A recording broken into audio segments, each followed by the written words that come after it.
What's up, guys? So today on the podcast we have John Bartolo. He's a friend that I met originally for his podcast. So he had me on his podcast back in, I think it was like June, sometime in the summer, and we had a good conversation. He trains jiu-jitsu. He's also involved with firearms and things like that, and he trains with that stuff. And he does work with some of the guys that you probably know about, like Real World Tactical. I think that's what it is, right? Mm-hmm. Real World Tactical. Yeah. A lot of guys that I know the guy's name, and he's this big monster that like flips tires and stuff. He's like crazy. Yeah, he's impressive.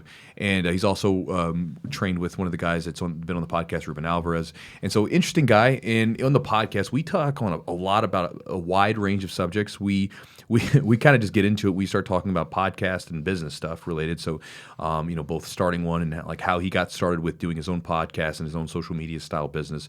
We then get into things like bad coaches in jiu-jitsu. We even talk about the sort of misplaced importance on belts. And so we kind of just rap about all this stuff, and it's wrapped up into this podcast for you. So if any of that sounds interesting, you're going to enjoy this podcast. Guys, as always, we are sponsored by Charlotte's Web. Again, we're sponsored by them. It's the stuff that I use. One of the things that Eugene and I have found recently is that people are starting to like throw stuff at us. Like, hey, man, like sponsor us. Like we'll sponsor you. Like, let's put this stuff up there. And the one thing that, again, no matter what, something that's super important to me is that, again, integrity. So again, I'm never going to throw stuff out here. It's not something I either believe in and something I don't use myself. And I actually use the gummies that they have, and I use the tinctures that they sell. And so again, if you want to try some CBD out and experience what everybody talks about as far as like different things like relief from aches and pains, and even some it's helpful with the sleep, you can check out Charlotte's Web, and you can save some, was it 15%? Yeah, Chewjitsu, they extended our code, so it's 15%. 15% on Chewjitsu. And then also, guys, if you are interested in supporting the podcast and getting some extra content that we have available, we have our Patreon, which is patreon.com/the Jiu-Jitsu podcast. I just uploaded a full seminar that includes the techniques and a little bit of the rolling on there for you guys that are patrons. Patreonites. Patrons. Patreoners. Patreoners. Because it would just be a patron normally, but Patreon. So patrons. Patreons. But they're patrons, I believe. Patrons. Patrons. Call them whatever, right? The patrons. Anyway, but if you want to get that extra content, you can check that out there. We have some stuff like that. We have some stretching videos that Eugene's put up with me and him, showing some different stuff, some useful stuff, as well as we do some extra little bits on the podcast that don't get released.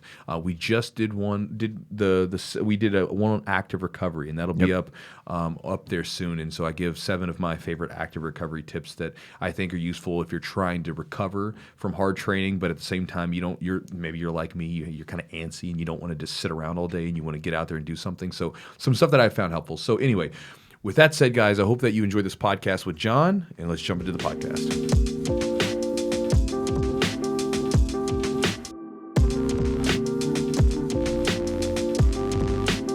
So it's slick.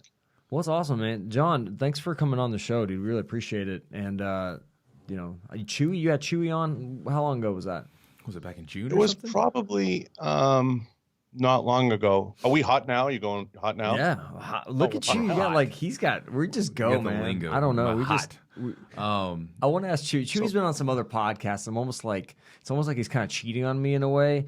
It's like, how do they do stuff? Tell me all their secrets. I don't really ask them much about it. We just get in there and start chatting, Yeah, there's no secrets. If we're talking about podcasting for a minute, there's no secret other than consistency. Sure. So if we're giving the listeners a quick 2-minute tutorial on podcasting, Chewy, it's in Eugene. It's consistent. You have to do it consistently. Having great guests on, having good folks on that can carry a dialogue and have some fun, and being able to just have a conversation and talk about different topics that excite your audience. It's staying consistent with that message. Well, and also having something to give them. If someone, like for instance, if someone's going to listen to you, there's conversation to it too. Some of the podcasts we have where Eugene and I'll just talk about some different subject. It's like about giving someone it's like when I do the YouTube videos. The idea is that when someone watches the video, they'll get something for their time. So you gave me 5 to 10 minutes of your time or whatever it was on a video. You'll walk away with some idea or something you can use, and hopefully through the time where any podcast you listen to, you want to get something for it. It can be good as just entertainment. That's fun. Maybe you get a laugh out of it, but maybe you get some sort of new perspective on something from someone, and so it's not, again, coming from it with consistency, but also what are you going to give those people for their time rather than simply just being like, hey, I'm cool, I've got a podcast, whatever. That's the way I look at it. Yeah, and to be honest with you, as corny as this sounds, I fell in love with you through those videos, and when you were doing those videos, and I started following, and when I got into jujitsu, obviously, you answered a lot of the questions for me that I was kind of like, do I ask this? Is this a stupid question? And that's where I kind of, fell in love with Chewy, and that's where the whole thing started for me. Yeah. I'd watch those videos, and you just took an approach that answered a lot of the simple questions for me. And I felt like, geez, there's not another guy out there. And if I was saying anything to your listeners, there's just not a lot of guys out there dumbing it down. And there's a lot of guys doing cool video series and putting stuff out there that's high end, but there's not enough guys answering the basic questions that, white belts want to answer. And they want to know, like, hey, is it okay for me to ask about progressing, or is it okay for me to go to practice 4 or 5 times, or ask to be on a comp team? Is it a bad thing if I, try to practice with a broken leg? Am I trying too much to be a hero? You answer a lot of the simple questions that guys are looking for. And I found that refreshing, because I was like, geez, do I ask my coach this, or am I going to look like the fool, Yeah. I mean, you can probably dumb down, like most of the videos that I've done, you can probably dumb it to, train more, keep training, right? That's the idea. But it's the same thing with, like, you're a big lifter, obviously. You're a big swole dude. So, if some new guy came in there was asking you questions about lifting, hey man, should I lift 3 days a week? Should I do a 5-day split? Should I do 5x5? Should I do this and that? Whatever. There's so many different questions that can come through, especially when you're new to it. And I think it's a little bit more useful than simply just telling people, just get in the gym, just keep training. Like, if you give them some sort of way to think about it in another way that tends to me, at least that's the way it works for me personally, is when people explain things in sort of a roundabout way that gets me to think about it a little bit differently. It's been useful to me. And so, I mean, that's where the videos came from. They were just like that way of sharing information to other people. Yeah, and it's been, phenomenal watching them progress. And we talked about this on my podcast. But for me, I'll put a disclaimer on this whole podcast. I am not a coach. I don't like coaching. I don't have the patience for it. You guys are a godsend. It's a calling. I mean it sincerely. It's a calling that you're called to. I think Eugene will attest this. When you get me going on something I'm passionate about, I'll dispense a lot of information, but he could grab it because he's further along. I'm like the guy who could teach the AP kids. I can't teach. I'd be a horrible Pop Warner or a Little League coach. I'd be the worst. Like, breaking it down is tough for you to do. The breaking it down is tough for me. I'm more of like the AP guys. Yeah, but it's it's interesting. Like, I don't know, there wasn't anywhere around, obviously, like Chewy when I started training, and YouTube was. There weren't a lot of people in the YouTube space as well, and like I'm trying to think, with these questions that I had myself, like, how did I get them answered? Like, what were my resources? Who did I go to? I don't know. Maybe I just didn't ask them. Maybe I just kept chugging along and just hopefully like figured like I'd stumble on the right track. I look at us, I mean, we're Gen Xers, not millennials, you know what I mean? So we just figure it out. We find a way. I think the newer generation coming in needs more hand holding, and they have Chewy there, He's there. So, I think they need that. Well, I think, with the, I think one thing about that is with the information being shared as quickly as it is now, you think about how much information is, like, say, like when we were younger, how old are you, John? 38. 38. So I'm 34. 36. 36. So like when we were younger, like, I mean, I remember the first time I ever got on YouTube was like 2006. And it was, I somehow spent 6 hours watching cat videos, right? Because it was the first time I had ever been there. And just like, so I was like, what is this thing? Cat video. Yeah, it's like one of my buddies sent me Don't fuck with cats. Right. So yeah, no kidding. I saw that too. That was crazy. That was crazy. Some buddy of mine sent me a email link, and he was like, dude, check this video out. And it was a cat video, and it was just these cats doing stuff. And then all of a sudden I go down the rabbit hole, and I woke up the next morning, had to go I didn't get any sleep, I had to go to school the next morning. But we didn't have that, so yeah, we had to figure things out. You didn't have other choice. But now, I mean, everyone is. It's like, we like, for instance, if you get lost, you got a GPS. Back in the day, you'd have to look. I remember looking up maps, literally getting a map out of the car, and you're like, okay, like, how are we going to get back home from North Carolina because this highway got closed, and we're like drawing something. Right. You don't have to. You got a GPS now; it'll reroute you. If you have a question, literally about anything, you can Google it. And then it becomes up to you to do it. And so I think that people, including older people too, have gotten used to just being able to punch it in and get an answer back instead of saying, well, I just need to figure it out. You know? And so, I mean, which is a good thing to a degree, because I think people in jiu-jitsu and everything pretty much, they get better faster now because there's so much information. Like Eugene, like I don't know about you, John, I don't know how you did it, but when you were like getting all the, I mean, you've learned a ton in this podcast stuff, right? Sure. Where did you learn it from? Oh man, mostly the internet. Right, Mostly you got on the internet. Googling. Some dude who did it said, "Hey, like, let me show you something real quick," and that's a beautiful thing, because then it's like everybody's out doing stuff, and then it sort of speeds up the process. Where back in the day, it was you just had to like fall and hit your face just like everybody else. Now they can be like, "Hey, man, listen, don't do this. 'Cause this is a mistake. Whatever." Yeah, it's interesting. Like I remember when I got my iPhone, the first smartphone I ever got. I remember sitting, I was like with my dad in the car. He was getting gas, and I remember I YouTubed Anderson Silva and Chris Lieben or something. I was like, I can't believe I'm watching this fight right now in a car, watching YouTube. I was like, this is insane. And I was like, so then I realized like I can just look up anything and figure out anything. And you know, for some reason that popped into my head. But like just the availability, and we've talked about the availability of information. It's great, it's beautiful, it's wonderful, but it's also can be so much that you don't know where to go. Mm-hmm. So like you know, like John said, for you having somebody like you that's out here that people actually start to trust, and they know that you're not going to give them bullshit, you're going to give them actually good, solid information. That makes you a good resource. John, where did you? I was going to ask you, how did you get into to podcasting? Because that's your thing, right? So it's a long story. So for your listeners, I'll give you guys the story, so you guys you guys can consume it. So many years ago, I got out of college, and I grew up in Boston, Massachusetts, and I had the opportunity to get into finance like every other Joe that graduates college. You know, I went to the University of Massachusetts. I start going to Boston University. I get into finance. I put the regular Joe job on. I decide at one point, I remember specifically, my mother had said to me, you know, you should go to the police academy. They're giving an exam. So I go and I sign up and I take the police academy. You know, I go to the academy, and I go down that route. And I'm coming out of that, and I realize, that I was really good with people, and I did really well in finance over the years, doing that as a day job.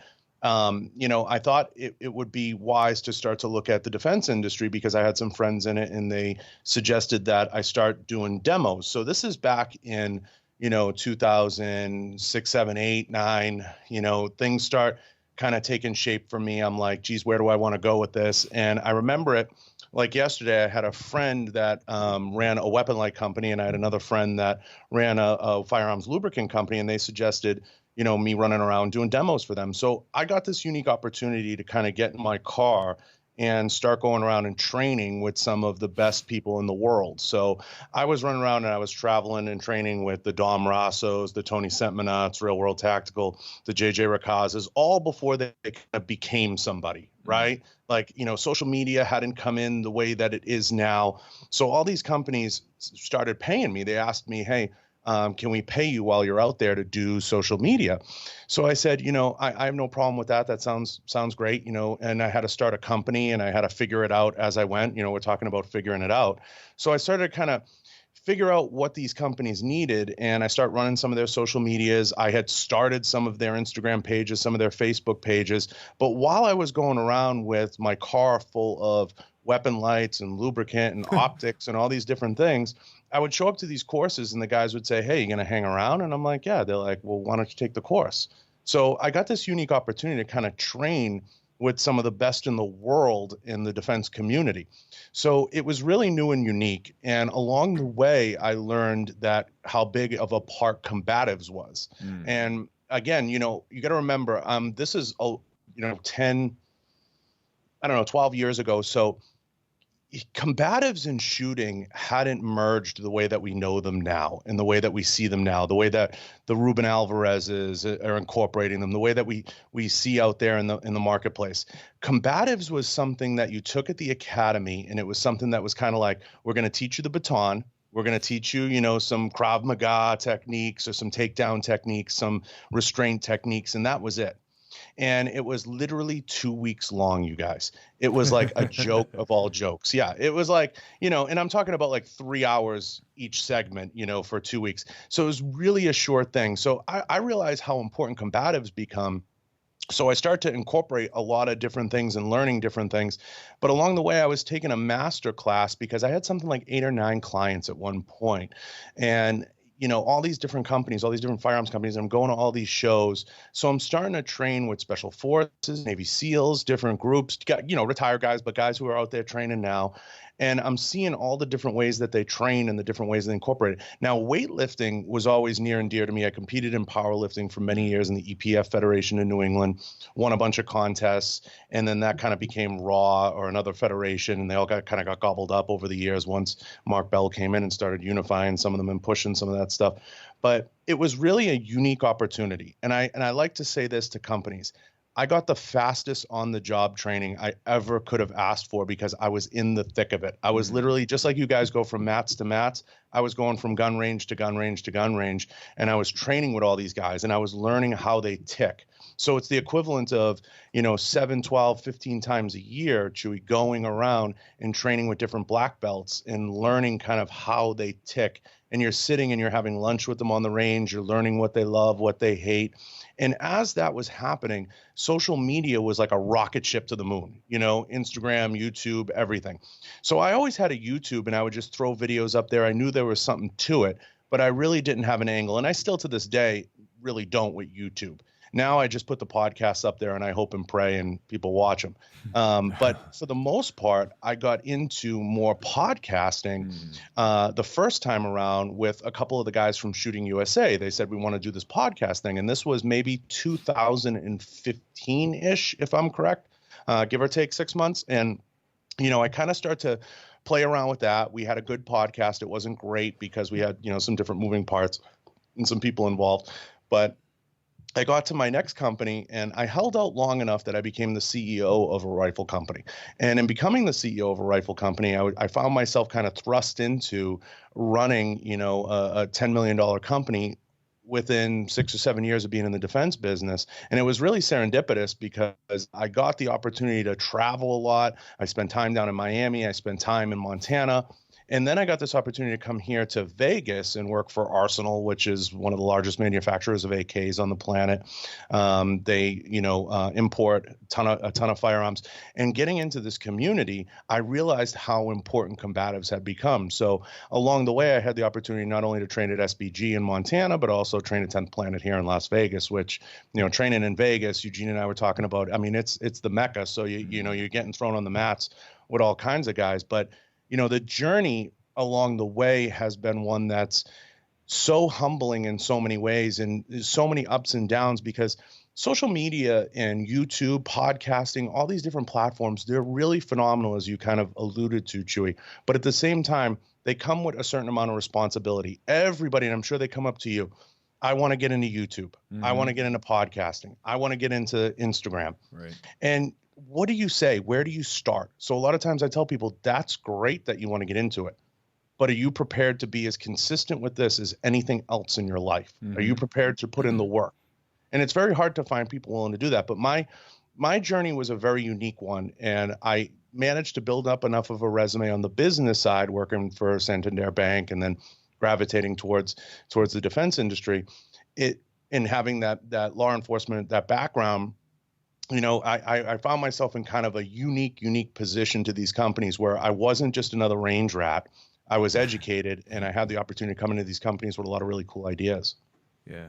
That's cool. And I think it's interesting, a couple things I sort of was listening to. One is that your whole career is like taking off while the traditional economy that collapsed in like the early like 2007, 2008 and so forth. Yeah, it's like when that stuff was going down, obviously your career is beginning when the economy changed. And then, like you were saying before, with the consistency thing, that was something where, one thing that when people talk about they want to get into the social media thing, right? They want to like do it.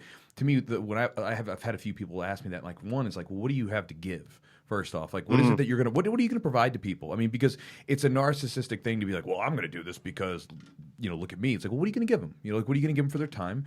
But also, like you said, are you consistent? Are you ready to be consistent? Are you ready to treat this thing like as if it's like brushing your teeth?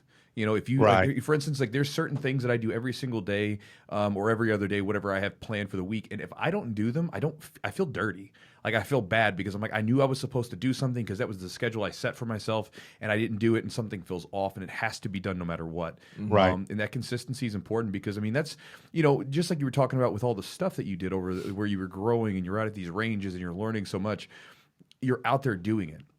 You know, and that's really where you really learn. I mean, you can watch videos, you can study books and stuff, but when you're actually out there doing it, the live stuff, the real like implementation of the, you know, it's the equivalent of like watching a YouTube video about jiu-jitsu techniques and actually drilling it and then rolling with it. That, you know, you're actually doing the thing. Right. That's to me the most important part is about being out there and just doing it. Yeah, absolutely. With your when you sort of, was there any, I always get curious about people that like sort of went into business for themselves or kind of went a unconventional route and sort of melded all these weird things together that seemed like they weren't really useful, but then they kind of melded to create some sort of unique opportunity. Was there ever a moment when you were like, you know, back home and everything was kind of nice and safe and sound, and then you're like, I'm gonna go take this chance and do this thing, like, and go do whatever it is that you were gonna go do? Was there a moment of like apprehension, or was there a moment where like you kind of had that pivotal moment where you're like, screw it, I'm going to do this thing, that kind of thing? So everybody has what I call aha moments, right? So I discovered that, you know, the finance industry, you brought up, you know, in 2001 when the plane went into the building, and then in 2007 when the market crashed, we saw shifts in the market economy and just things were changing. I was always a big macroeconomics guy. I looked at the big picture. So in looking at the big picture, I really gravitated towards the defense industry because it was this really large, homogenous, fun, you know, thing. And I was like, okay, I want to do more here. I'm not sure what. I can remember like yesterday, one of the biggest hurdles for me mentally was I'm not a gypsy by nature. I love Boston. I love New England. It's where I'm from. It's where I grew up. But I also knew this.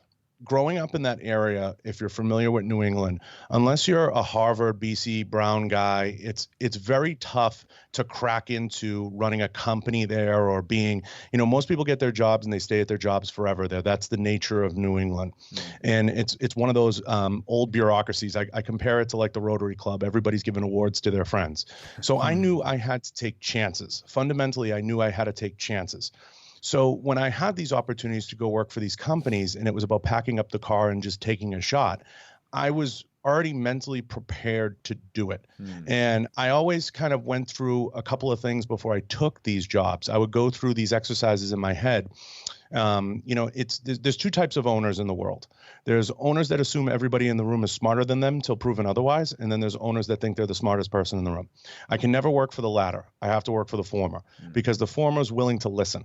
So you always, in any situation, want to work for people, be around folks that assume they're the smartest person in the room until you show them how stupid you are. And then they're like, okay. Because what I figured out is, you know, tremendously wealthy people that run a lot of large companies have that mindset where I paid you to cut my grass. You didn't cut my grass, you're fired. So you have to kind of understand and get into the heads of some of these companies. Now, me, going through and taking these chances, I would go through these exercises and say, is this the best opportunity? Is this the most advantageous place for me to go? But I also knew I was willing to be alone. I was willing to dive in my career. I was willing to focus and dial in. And I knew I would put the time in and put the work in to make it successful. And I think, you know, there's a lot to unpack there, but I think for the most part, a lot of people that come up to you and maybe Eugene and myself through, you know, and that are listening to this, that are out there and they're like, geez, I want to sell t-shirts, or geez, I want a YouTube, or geez, I want this, or I want that. You have to do so much back end work that it's not even funny. When you go back and you look back through your own personal journey, you can see so many nights where you were putting the time in, where maybe you didn't want to turn the camera on, where maybe you didn't want to put the headphones on, where you didn't want to turn the mics on, but you did. And that's the difference. And there's so many people that I'll give an outline to. And on LinkedIn, I publish I step-by-step spoon feed it to people on LinkedIn how to do all of this. But at the end of the day, it's like the Pat Riley effect. You can put the game plan right under the other coach's door. It's how you execute at the end of the day that's going to define you. Absolutely. You know, and given, you know, this is something I really believe. giving things away for free a lot of times doesn't mean much. You know, it's fun, but you know, some people take advantage of it. But one of the things, like here's a great example. Back in the day, I was coming back from an injury. My nose, I had broken my nose, so I couldn't roll hard, and so because of that, I didn't have, I wasn't getting that normal expenditure from the rolling. So you know, I thought, well, man, I've got all this excess energy. I'm gonna use it for the students. And so I posted in our little Facebook group that we have for the gym that we communicate through, and I was like, hey guys, listen, free private lessons. I'm gonna give them away for free. Like, you know, I'll do 1-2 of them a day. This is back before I had really a whole lot of stuff going on because I can't do that anymore. But I gave it away for free. How many lessons do you think I gave away? None. I gave away one lesson.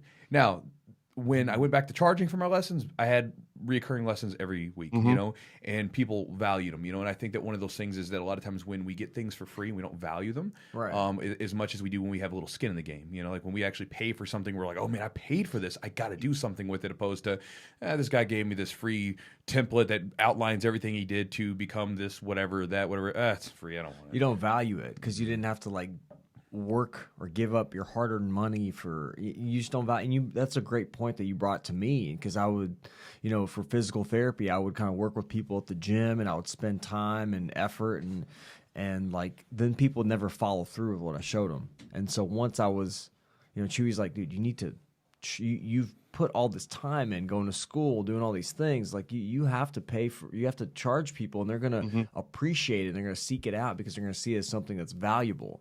It's not something that's just accessible to anyone. Yeah, like let's say if a person was getting ready to give you, they gave you this necklace. Like let's say you're going to go get a necklace for your wife, and you go to the thing, and they say, listen, I got this exact necklace you want, but this one's free. You'd be like, what's wrong with it? Like, why is it free? Right. Like, why are you giving me something for free? You know, but then if they said, hey, it's this much money, but okay, I'm going to pay it. You know, so a lot of times we just have this innate thing where there was even a book where the guy was talking about the fact that like they, you know, if they just charged more for certain products, people valued the products more, even though there was absolutely no difference in the other one. It was just the price was different, what they paid for it. You know, so same thing with like clothes or whatever. Yeah, you brought up a good point. I mean, when you talk about moments of apprehension, which you touched on earlier, I think we all have those. I think we have 5 of those a day, you know, trying to figure out our day. I think we're just kind of like, do I get gas now? Do I not get gas now? I think it's how you compartmentalize it in your brain. And I think the difference, Chewy, to be honest with you, is a lot of guys like you and guys like myself and folks out there, and I know this is how a lot of my mentors think, you view them very simply, right? Because we're simple creatures. You're kind of like, okay, this is going to take X amount of bandwidth, X amount of time. I have to make the time for this, and I can't make the time for that. So pretty soon, pretty quickly, to all the young bucks out there, you find yourself not going out drinking, not partying, not doing all those things, because you scrape them off your plate, because you realize that they're really not harvesting or yielding what you need them to harvest or yield. You're looking at your life in its totality. You know, a lot of people have this misconception. Okay, time is the most precious commodity. You can't buy it back. Okay, so no matter what you do, you're going to look at your bandwidth just like you do on the jiu-jitsu mat, your energy bar, and you're going to say, what can I fit in a day, in a 12, 10, 15-hour day, however long you're awake? What can I fit in? And the age-old joke is, Arnold used to say, sleep faster, right? And you'll get more in. It's how you use that day. And that's why your bandwidth and your time becomes so important and so critical. And how you allocate your day into the things that you do is what's gonna save you. And you brought up another great point. You said I gave free lessons and free PT and therapy. Now, I've had Bruce Cardenas on, who's the chief marketing officer for Quest Nutrition. Okay, you don't get higher than that in the nutrition bar market, nutrition food market. It's $1 billion brand. They just sold to Atkins. He's given a standing invite on my podcast, and as a friend, he said, if anybody wants to come work for me or anybody wants to intern for me, meet me at a show, pack your bags, and show up. You know, this is the CMO of one of the largest nutrition brands in the planet. And I've said the same thing. I'm like, if people want to intern for me or come work for me, come on down. You want to spend 2, 3, 4 weeks, pack your bags, show up at my door, and we'll figure something out. And I'm sure you'd do the same thing, Chewy. Would you ever turn anyone away at your door if they wanted to train? If someone come to my door, wanted to train, and they were willing to just do whatever, then I mean, you got to respect that, because it takes courage, takes guts. Yeah. Yeah. And I've said this multiple times. You can control two things in life. That's it. That's all you can control when you look at it.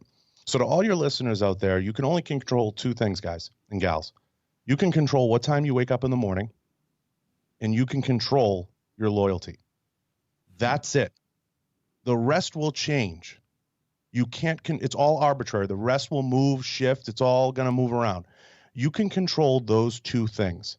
So if you focus your loyalty, whether that's with time, with people, with influencers, with whomever, and you focus on getting a good night's sleep and getting up in the morning and tackling your day, you're going to do okay. Mm-hmm. You're going to make stuff happen.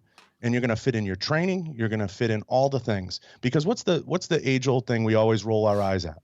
When we're sitting at the Thanksgiving Day table or dinner table at night, or holidays just passed, and you always have that aunt or that crazy uncle or that cousin that's like, oh, Chewy, I really want to get into training. I just, I don't have the time. I get, the kids and the food there's always an excuse. Mm-hmm. So you have to put, I always say this, I want to put people around me that are bridge builders and people that don't have excuses and that find a way. And that's what I look for. And everybody that I have in my circle is built like that. The minute I find out that someone's a bridge burner, I cut them out of the circle. They can't be in my circle. You have to. Can't have them around. So it's really critical when you're building out your life plan and you're building out your success plan, whatever it is you're doing, that you're incorporating some of these techniques and you're going through these techniques. And in the jiu-jitsu community, it's so funny because they're so unorganized. That industry's so wide open. I sit with these MMA fighters in Vegas all the time, and they're like, they can't even get a website up. Yeah. Yeah. I mean, they're disastrous. They can't even get a website up. And I'm saying that sitting in Las Vegas, and I'm friends with half of them. Yeah, but the thing is and that's one of the things where you look at people like athletes, for instance. They dumped every ounce of energy a lot of times. Like, for instance, I've had friends that were professional fighters and stuff. And, they were very talented, winning things. And then when they weren't training, they might be playing video games or something. Oh, yeah. I'm like, bro, you could go like learn how to do something else. Like you could take that energy to go something towards something else or whatever. But they dump it all into to the training. And then with the other stuff, it doesn't. Whereas, guys like you, me, or whatever, like we've done some other stuff, but then we've also sort of learned how to do some other skills. Like towards businesses and things like that. And so it's a different skill set. And a lot of times, they don't see a value into it until it's too late, Well, I mean, I think it's about laying out your plan, right? Like, what's your 3-year plan? What's your 5-year plan? What's your 10-year plan? And no professional fighter or athlete wants to think with the end in mind, right? Because the end is a totality, right? It's very final. You're done fighting. Yeah. You're done fighting.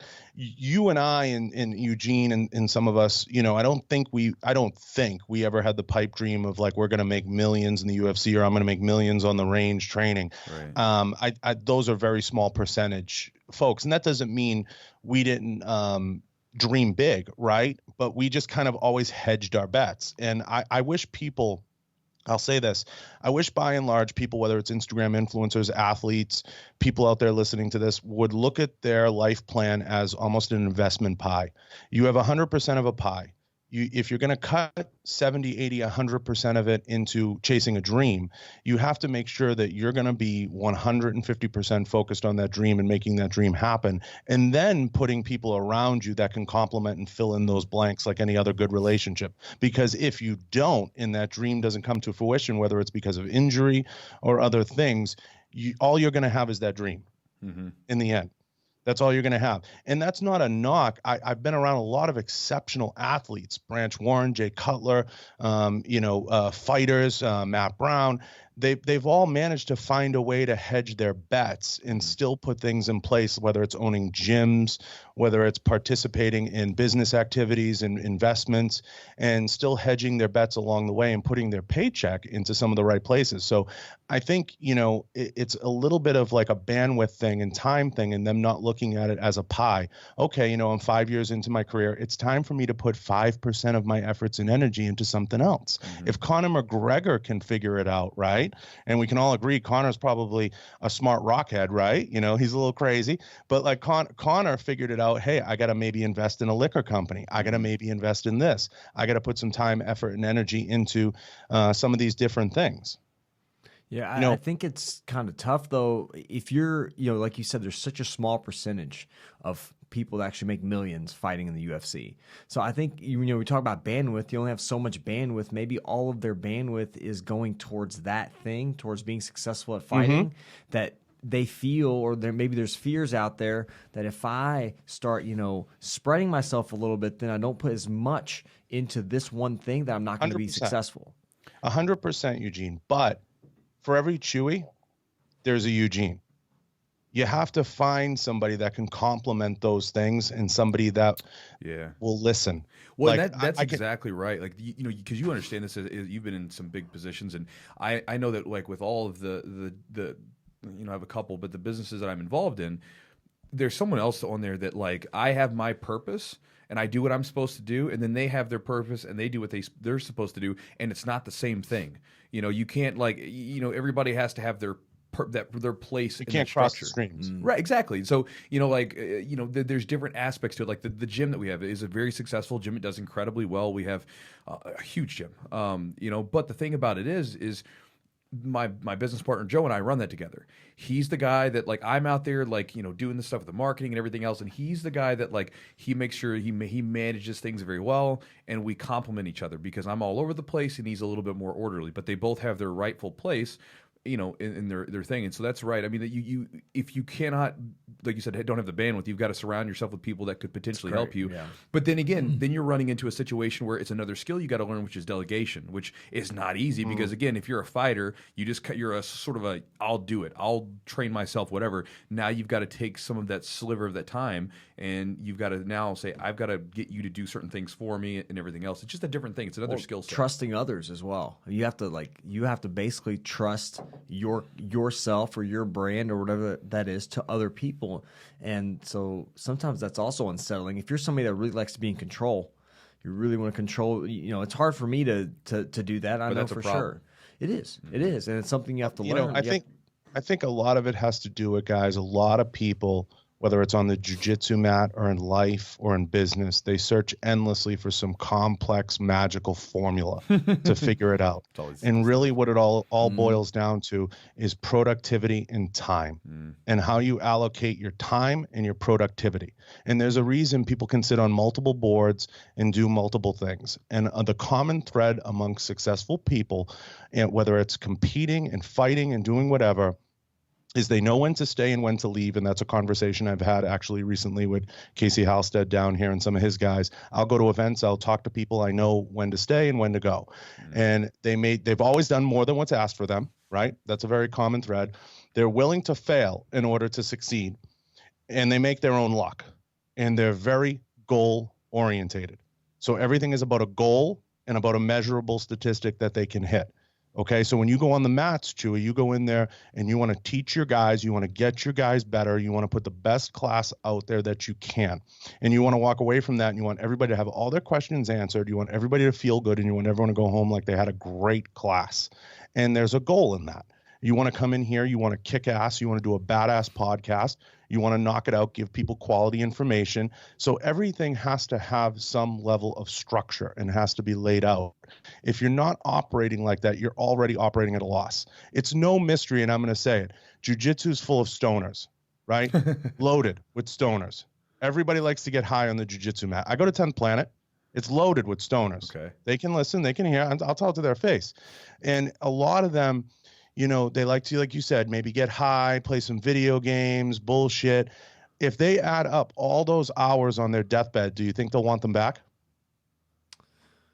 I mean, that's something where, the answer is yes. I mean, I think it depends on the way that you look at it. But I mean, that's something that as I've gotten older, like, I don't know about you, you've probably done this. I came to a realization, so for instance, people, when they were religious, a lot of times religious texts have commandments, right? Principles to live by. And for me, I sort of came to the conclusion, I was like, I should probably make up my own because it's probably not going to be the same for everybody else, but, really figure out like what's important to me. So when on one of my solo vacations where I basically just go by myself and go be alone for a week, I came up with a set of like guidelines for myself, like what's really important to me, like what's like, what are the things that I want to focus on. And so when I make a decision, like a big one, it has to line up. Does this all line up with everything that I want to do, with where I'm going, whatever? And that's been useful to me, because then it makes it very easy to say, listen, this is not an activity that I want to engage in because it's not going to be helpful to me, whatever. This is not an activity I want to do. Like some guy sends me a message about a business. He's like, hey, man, would you be willing to engage in this thing? No, I don't want to do that because I can't because of this. And it makes it a little bit easier having some sort of structure for that. Have you done anything like that where you've like sat down and kind of identified what's really important to you, like in your life, off the mat, or not, in business, in life, whatever, and then sort of figured out when you make big decisions to sort of use it as a guideline or anything like that? So absolutely. I think at the end of the day, I live by that principle of what you can control. Mm-hmm. I also always say this: expect nothing, blame no one, and do your job at the end of the day. So expect nothing, blame no one, and do your job. And whenever I'm looking at opportunities, I look at it as a time equals time and effort and reward. I look at all those different components. Why is it a lot of movie stars and tremendously successful people gravitate towards jiu-jitsu, right? It's not a mystery to me. I've cracked the code the moment I started seeing it. It's trending. You see all these people, Demi Lovato's getting into it, all these different folks. Why are they getting into it? Because it's a very humbling practice. And I think fundamentally at their core, they know they need something that humbles them, mm-hmm. that brings them down to reality, that brings them whole, if you will. So whenever I'm looking at an opportunity, whether it's in business or in life, I'm doing a basic SWOT analysis, or some people call it a force field analysis. I'm saying, what are my strengths in this at this point in my life? What are my weaknesses? What's the opportunity? What can I gain out of it? Okay. And what are the threats? What do I stand to lose? A lot of people asked me not long ago why I didn't compete in bodybuilding. I got in ridiculous shape. I had a big sponsorship deal with Blackstone for 3 years. A lot of people said, you should get on stage. You should get on stage. I think I got my body fat down to 12 or 14%. A lot of people have misconceptions about body fat. 12 or 14% is really good. I was pretty lean. I was in really good shape. I was about 225, 230 pounds. I was solid. I felt really good. And I was like, okay, maybe I could do this. But I took a long look at what my body would go through, the commitment, the time, and I just factored in that I didn't have the bandwidth. I was running a company at the time. I had employees that I had to, answer to, and I had a board and folks I had to deal with. It wasn't in the cards. It wasn't there at that point in my life. I couldn't do it. So, I think every time people approach an opportunity, like, Bruce Cardenas always jokes at Quest. He says, don't go out and start a t-shirt company, right? Everybody wants to start a t-shirt company. It's an easy yes, whenever. But people don't take a long look at the different factors involved in starting a company. And when people say to me, geez, John, I really want to start a company, I say, sit down, close your eyes, and imagine you're starting the company from scratch. Where do you begin? What's involved? Do you have the bandwidth to do that? Do you have the team? Do you have the infrastructure? It's like putting together your corner team. Do you have the right cut man? Do you have the right person, the right rah-rah guy, right? Coach. Do you have the right person working your ground game or your hands game? So you have to look at all those components. So I think everybody should, at a minimum, and you can Google this at home, should at least do a SWOT analysis on whatever it is they're tackling. And they should just definitely understand the strengths, weaknesses, opportunities, and threats involved in it. Cool. What was and I'm curious, you're talking about jiu-jitsu, all these people getting into jiu-jitsu. What was the link that you saw between the firearms industry and, combatives or any kind of jiu-jitsu, specifically jiu-jitsu, and then kind of what got you into it? So, I use the term amongst my circle of guys. I always say, there's two types of folks out there, and I think you guys do this too. And I try to stay in my lane because I'm not a jiu-jitsu expert, but there's guys who've had formal training and there's guys who have not. So anybody can go out and shoot a gun, right? But have you been formally trained? Have you gone through an academy? Have you gone through a military training, a boot camp, right? Have you gone through any of those things? Then there's guys that have, retired law enforcement, done 20 years in the military, and they obviously have another layer of training. And then there's special forces, so on and so forth. So when you go through these things, obviously combatives are a big component of it. So the linkage in the firearms industry over the last 5 or 6 years is you'd go to the range in the old days, and it was a very static range. It was you shot straight ahead. That was all that you did. And about 7 or 8 years ago, a company of mine said, hey, you should go down to Miami and go check this guy out. He's kind of up and coming. And sure enough, I go down there and I train with him, and it's, Tony Sentman out of Real World Tactical. And Tony's gone on now. He's got 1 million or so followers plus, and he's one of the pioneers. Crazy, him and Pat McNamara to incorporate large scale combatives into on the range training. So when you look at law enforcement, and I know you had Ruben Alvarez on, and he can attest to this. You have to train in 360 degrees because the environment that we live in is 360 degrees. And most altercations are going to start out with some level of physical altercation. And by physical, I mean hands, pushing, shoving, maybe shouting. So you have to understand how to defend yourself. And all fights are one thing. All fights, whether it's a gunfight or it's a hands fight or anything. They're a management of distance. That's what they are. All fights are a management of distance. So if you understand how to manage distance, can you neutralize somebody with jiu-jitsu? Of course you can. Can you neutralize somebody with Krav Maga? Of course you can. Can you neutralize somebody with, any level of force, whether it's baton, gun? Of course you can. But how you choose to articulate that is what's going to set the difference in a police report. Right. So you can literally have somebody come through that door right now, and I'm not an attorney, but, and you can gun them down. OK, is it legal? Is it not legal? I don't know. Did they have a knife in their hand? Did they break into your home? Do you have castle law where you are? There's so many different factors that come into it. So if you're not training for some level of combatives, you're putting yourself at a huge tactical disadvantage. And one of the things I love and hate about jiu-jitsu is a lot of gyms get totally focused on the competition level, and they don't spend enough time on the self-defense aspect of it and what truly drives the self-defense of combatives and where that's supposed to come from. And I think that's, a number of reasons. I think a lot of guys that own gyms are competitors at heart, and they don't see the self-defense side of it. But what if two guys were rolling on a mat and I decide, I say, Chewy, let's throw a trainer blade in between them and see what happens. Sure. Who's going to win that fight? Well, let's throw a blue gun in there. Yeah. Who's going to win that fight? So a blue gun obviously is fake, but you have to kind of go through these exercises. So I can't take any credit for it, Eugene. I wish I could, but I looked at what a lot of guys were doing, and Tony was one of those guys that was beginning to incorporate grappling and tussling into the range. Like, okay, you're locked up with a guy. Now you have to break free and you have to isolate a target. And a lot of it is going to be stress management. What does jiu-jitsu teach you very early on? Management of your heart rate, your breathing, the stress. And it's the same thing in shooting. And that's why I think jiu-jitsu and shooting, tactical training are very linked, very linked. That's cool. Yeah, it's one of the things. One of my videos, I was talking about. There was a guy who asked a question about whether or not his friend told him that jiu-jitsu was useless for a street fight and that boxing was better. And my answer to the question was, oh, no way. Well, my thing was, like, for me, like, I think if you here's one thing I'll say, this is my negative spin to some of the self-defense stuff, because I'm down with self-defense, and I think you should understand how your jiu-jitsu works in a fight situation. One of the negative things that I see sometimes is very similar to what you were talking about with the tactical stuff with the shooting, right? Where, you'll see people where, they'll have these people playing these really weird scenarios where one guy's got his one hand against the guy's neck, he's reaching back like he's going to punch him, and they, it's like this is garbage. Like, this isn't going to happen. Like, the no one's going to, like, go, hey, we'll do this kind of stuff.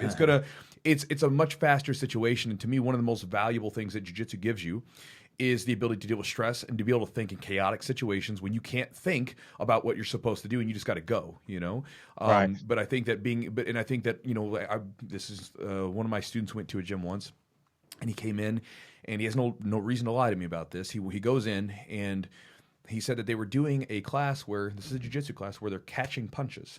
So they're basically catching punches and, doing the self-defense stuff. And again, nobody's actually gotten hit at all. I'm not saying you got to get your head caved in, but you should probably have enough to where something shakes you up a little bit so that you can see what happens. Because I've seen people, we used to see this in the old UFCs where you'd have the pure jiu-jitsu guy go against the guy who was more well-rounded, and he would get hit, and all of a sudden it's like, oh crap. So, my response to the video was, you need to do a little bit of everything. You should be doing jiu-jitsu. If you're really doing this for self-defense, you should also know how to strike. You should know what that's like. But with the gun thing, I think it's important too, because a lot of times people, I think they get this weird this like sort of misplaced confidence in having a weapon because there was a guy, and I'm for guns, by the way. We live in Kentucky, but but in the video comments, these people were just like, screw martial arts, I'll get a gun.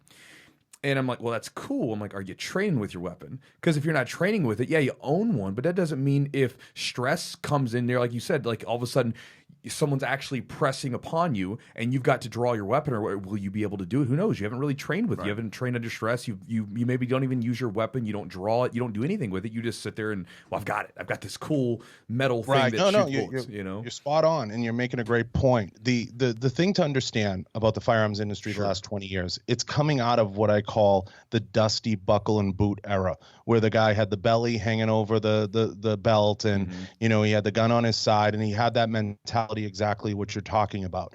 But the industry's coming out of that a little. I think you're seeing that with a lot of the different personalities that are now in the firearms industry. You have the Tim Kennedys, you have the Tony Seminats, you have the Ruben Alvarez's, you have all these different folks that have a lot of higher level training, and plus with jiu-jitsu and combatives getting a lot better at the special forces level and at the Navy SEAL level, that now guys are starting to take pride in developing those other weaker areas that you're talking about.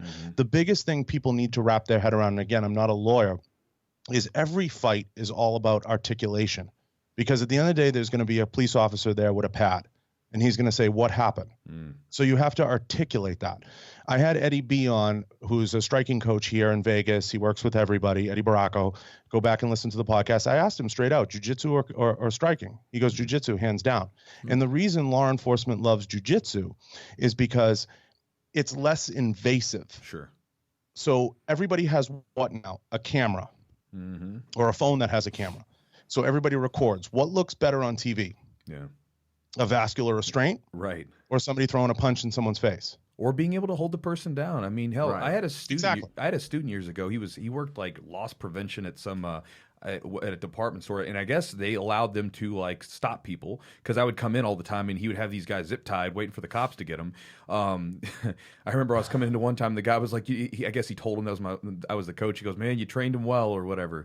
But there was one situation where this guy, he was getting ready to steal like a phone that they had there, and my student, who was dressed in street clothes, comes up and says, you know, he approaches the guy, hey man, you need to put the phone back, whatever. And the guy sort of starts to walk back as he's facing my student. He reaches into his pocket, and without thinking, my student goes forward and begins to tackle him because he sees him reaching for something. When they hit the ground, the guy has a gun in his hand. My student isolates the arm, does like a key lock, presses the arm here, removes the gun, throws the gun to the side, puts the guy, because the guy turns his back, puts him in a choke. And he said that all of a sudden he realized, you know, this happens just so quickly. He has the guy in a choke, and then all of a sudden these people are all swirled around with their phones out. And this was right after the case in New York where the guy got choked and then he ended up dying. So he looked and he was like, oh, I'm just gonna let go. And then he takes it back, puts knee on belly, has the guy's hands behind his back, and he's just putting knee like right up on the side of his neck, and he's holding him down. Yeah. And it's like the power to control someone's body without having to do serious damage.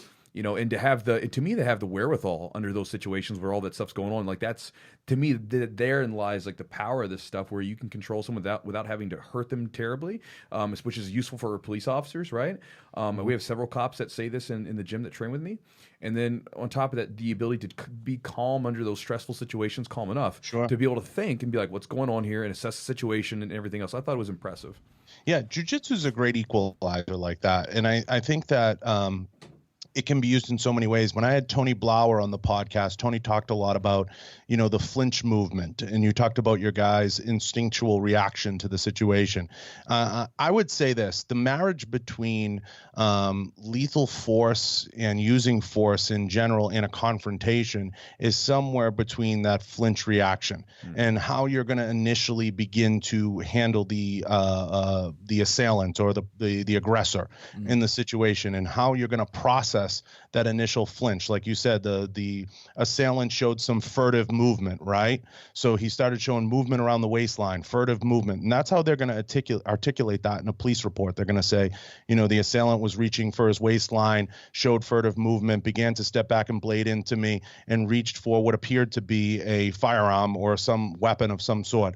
I then, you know, took it upon myself to defend myself. And that's where the articulation of the situation. I always tell people, have a plan. You know, in your head, you have to begin, working through these scenarios, almost like a Kim's game. You have to work through these scenarios in your head to be able to articulate any situation that pops up.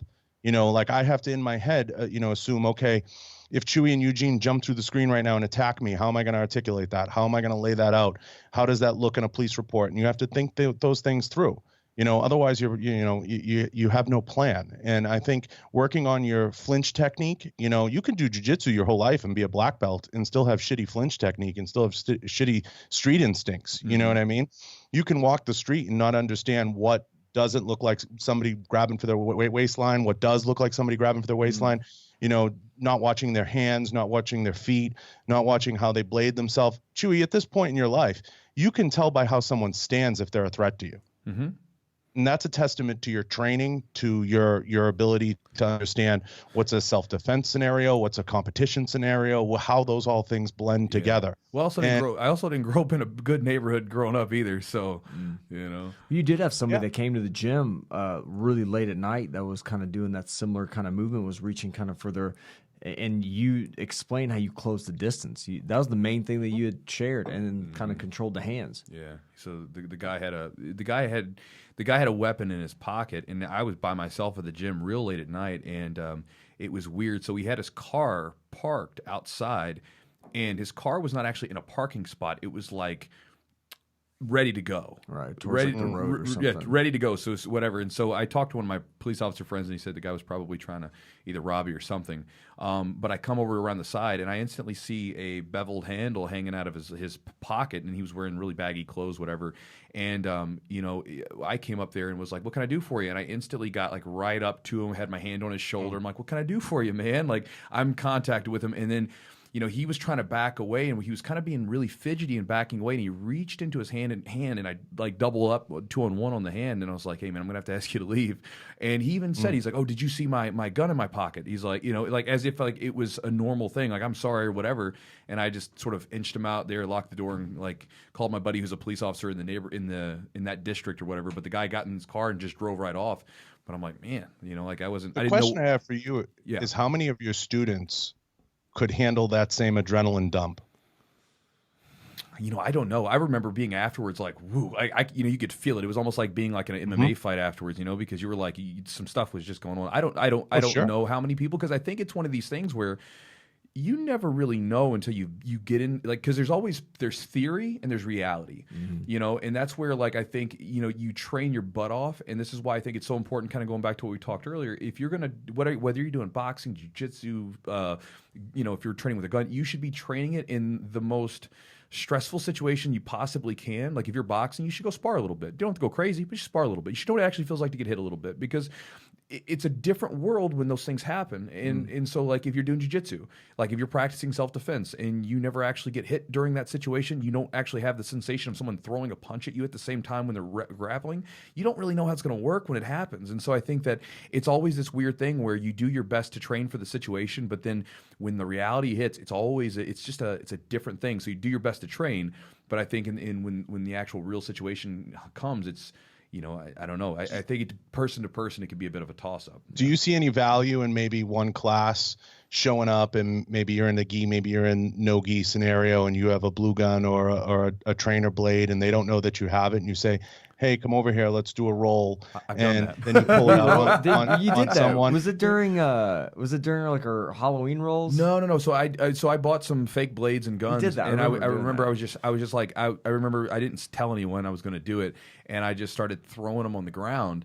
And I was like, all right, guys, like there's knives on the ground, like get them. And then like all of a sudden you see this they're looking at each other. And I remember like you one of the things I thought was interesting is you see the power of like a 2-on-1, right? Like if you know how to control wrist control, like, because guys would they would get a hold of the weapon, but then the person would be controlling theirs, and they physically could not turn it towards them or whatever. And I mean, it was an interesting thing to see, where you then get to see, well, now you have these jiu-jitsu instincts that then get to focus on this thing. Instead of focusing on jiu-jitsu submission, you're thinking like control the wrist, because that's what they need to control.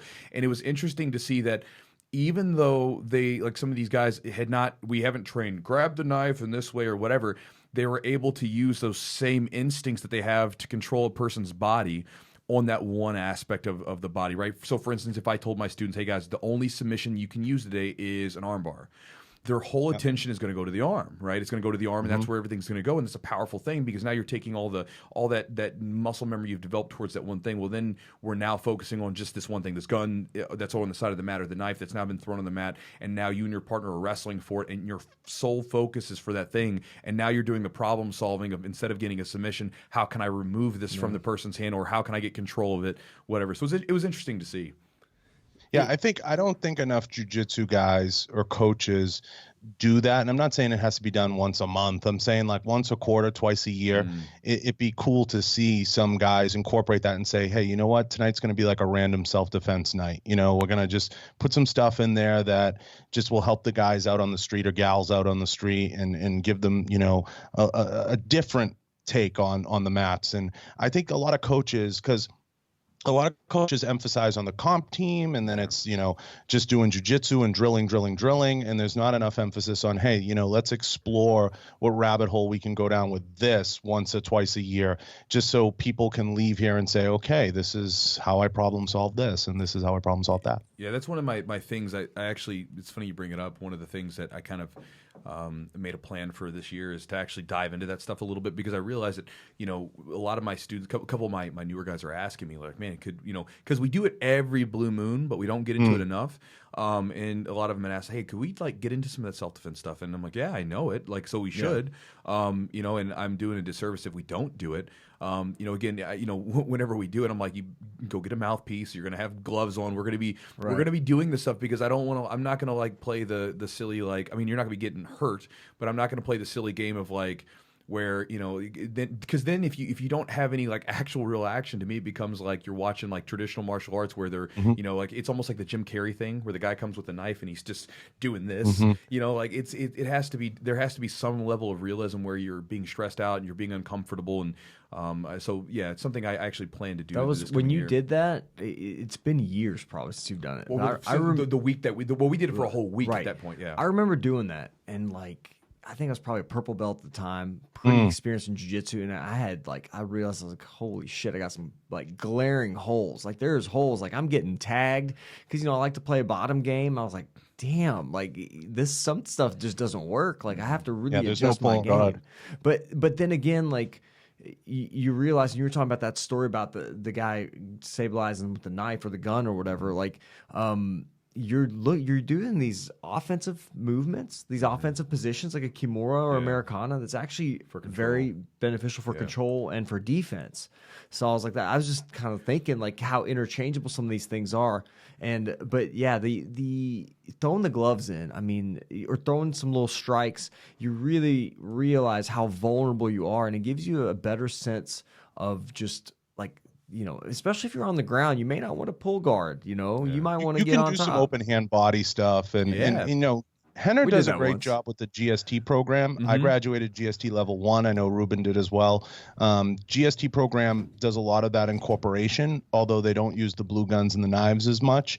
But I think that there's something there, and I think if you were to kind of dissect the marriage between the tactical and jiu-jitsu community, I think I'd like to see the jiu-jitsu community come an inch and maybe incorporate that once a quarter or twice a year. I think is a reasonable, because you do have people fill out a slip when they sign up, and they usually say why they're signing up. And you probably have 3/4 signing up for competition, right? And then you have a quarter that's signing up for either self-defense or fitness. So I think a lot of those people would have some interest in that, and I think it would be a good adrenaline dump for some of the competitors. Yeah. I mean, and it's fun. Like one of the things I used to do to the guys like that would come in that wanted to fight MMA back when I was really into MMA and I was fighting is it's almost like your hat trick. You know, like back in the day, like when we'd have guys that, you know, were new to the gym, and I remember sometimes if they were like a little bit full of themselves, like, all right, man, I'm gonna put you in mount, try to get out, or I, you know, like whatever, that kind of thing, and they couldn't get out. It was kind of like see the power of it. Where I would, for the guys that were fighting MMA, I'd be like, all right, I'm gonna be in the guard position, and you got gloves on, I don't have gloves on, try to punch me, try to hit me, and it would be the coolest thing because like I'm moving around, control and wrist control, and they couldn't get a clean shot, and afterwards they would kind of go, well, that was neat. where again, it's like, learning how to, again, like you're talking about, it's about distance control because again, when you're in the guard, you can't sit in the mid range. You've either got to be really close, or you got to be really far away. You can't be just sitting there playing around in front of them where they're within that range. You got to understand how to manipulate your body, how to create an angle. And, you have to be in control of, where your body is, where their body is in relation to you. And again, where the distance is. And that was always the big thing. I remember whenever I would always because I would take time off from MMA, but whenever I would come back to it, that was always the big thing I would always have to remember. Okay, I either got to be really friggin' close to go for those takedowns and stuff like that, or if I'm inside for punching, or I've either got to be far enough out that I'm not being sitting there tagged if I'm actually trying to engage with the grappling. So is pure jiu-jitsu dead in the MMA? Pure jiu-jitsu. No. Pure jiu-jitsu dead in MMA. I think. It depends on what you call pure. It's such a. Because I look at Ben Saunders as one of the last pure jiu-jitsu practitioners left in the MMA. Damian Maia is a perfect example. But see, all those guys, to me, all those guys are such, every one of them, there's, when I think of pure jiu-jitsu, I think of really terrible wrestling and more of a guard player, that kind of stuff. And you see guys now in the, every jiu-jitsu guy who's fighting MMA is going to have some decent takedowns. He's going to have some wrestling. So I don't think there is any pure jiu-jitsu guys. I mean, you have guys that are, you have guys that are good grapplers and that's where they focus on, but almost all of them, even if you're primarily a jiu-jitsu style grappler, you still are smart enough that you're going to have takedowns. You're not going to be, silly enough to think that I don't need takedowns, But there are guys like Saunders who, he has a disgusting guard game too. Disgusting. And he can do some crazy stuff in there, which is really impressive to see done in MMA because, and I also think that it goes in waves, because you see this thing where everybody will, you saw it back in the day. It was a much more clear cut where, jiu-jitsu comes on and then it was wrestling and then it was the strikers who could stand up and then, it would cycle through. And then now it's I feel like every so many years there's a mixture of styles that becomes the thing. And, it's just one of those things where, again, you start to see more of a mixture rather than just being a pure one thing or the other. But right now it's wrestling, jiu-jitsu, and Muay Thai are probably your three melting pot things. But Damian Maia is a good point. I mean, beyond Ben and Damian, I would say pure jiu-jitsu players, high-level practitioners, I'd say still in Lovato. the game. Lovato, man, because I remember it was at the title fight or right before he fought for the title.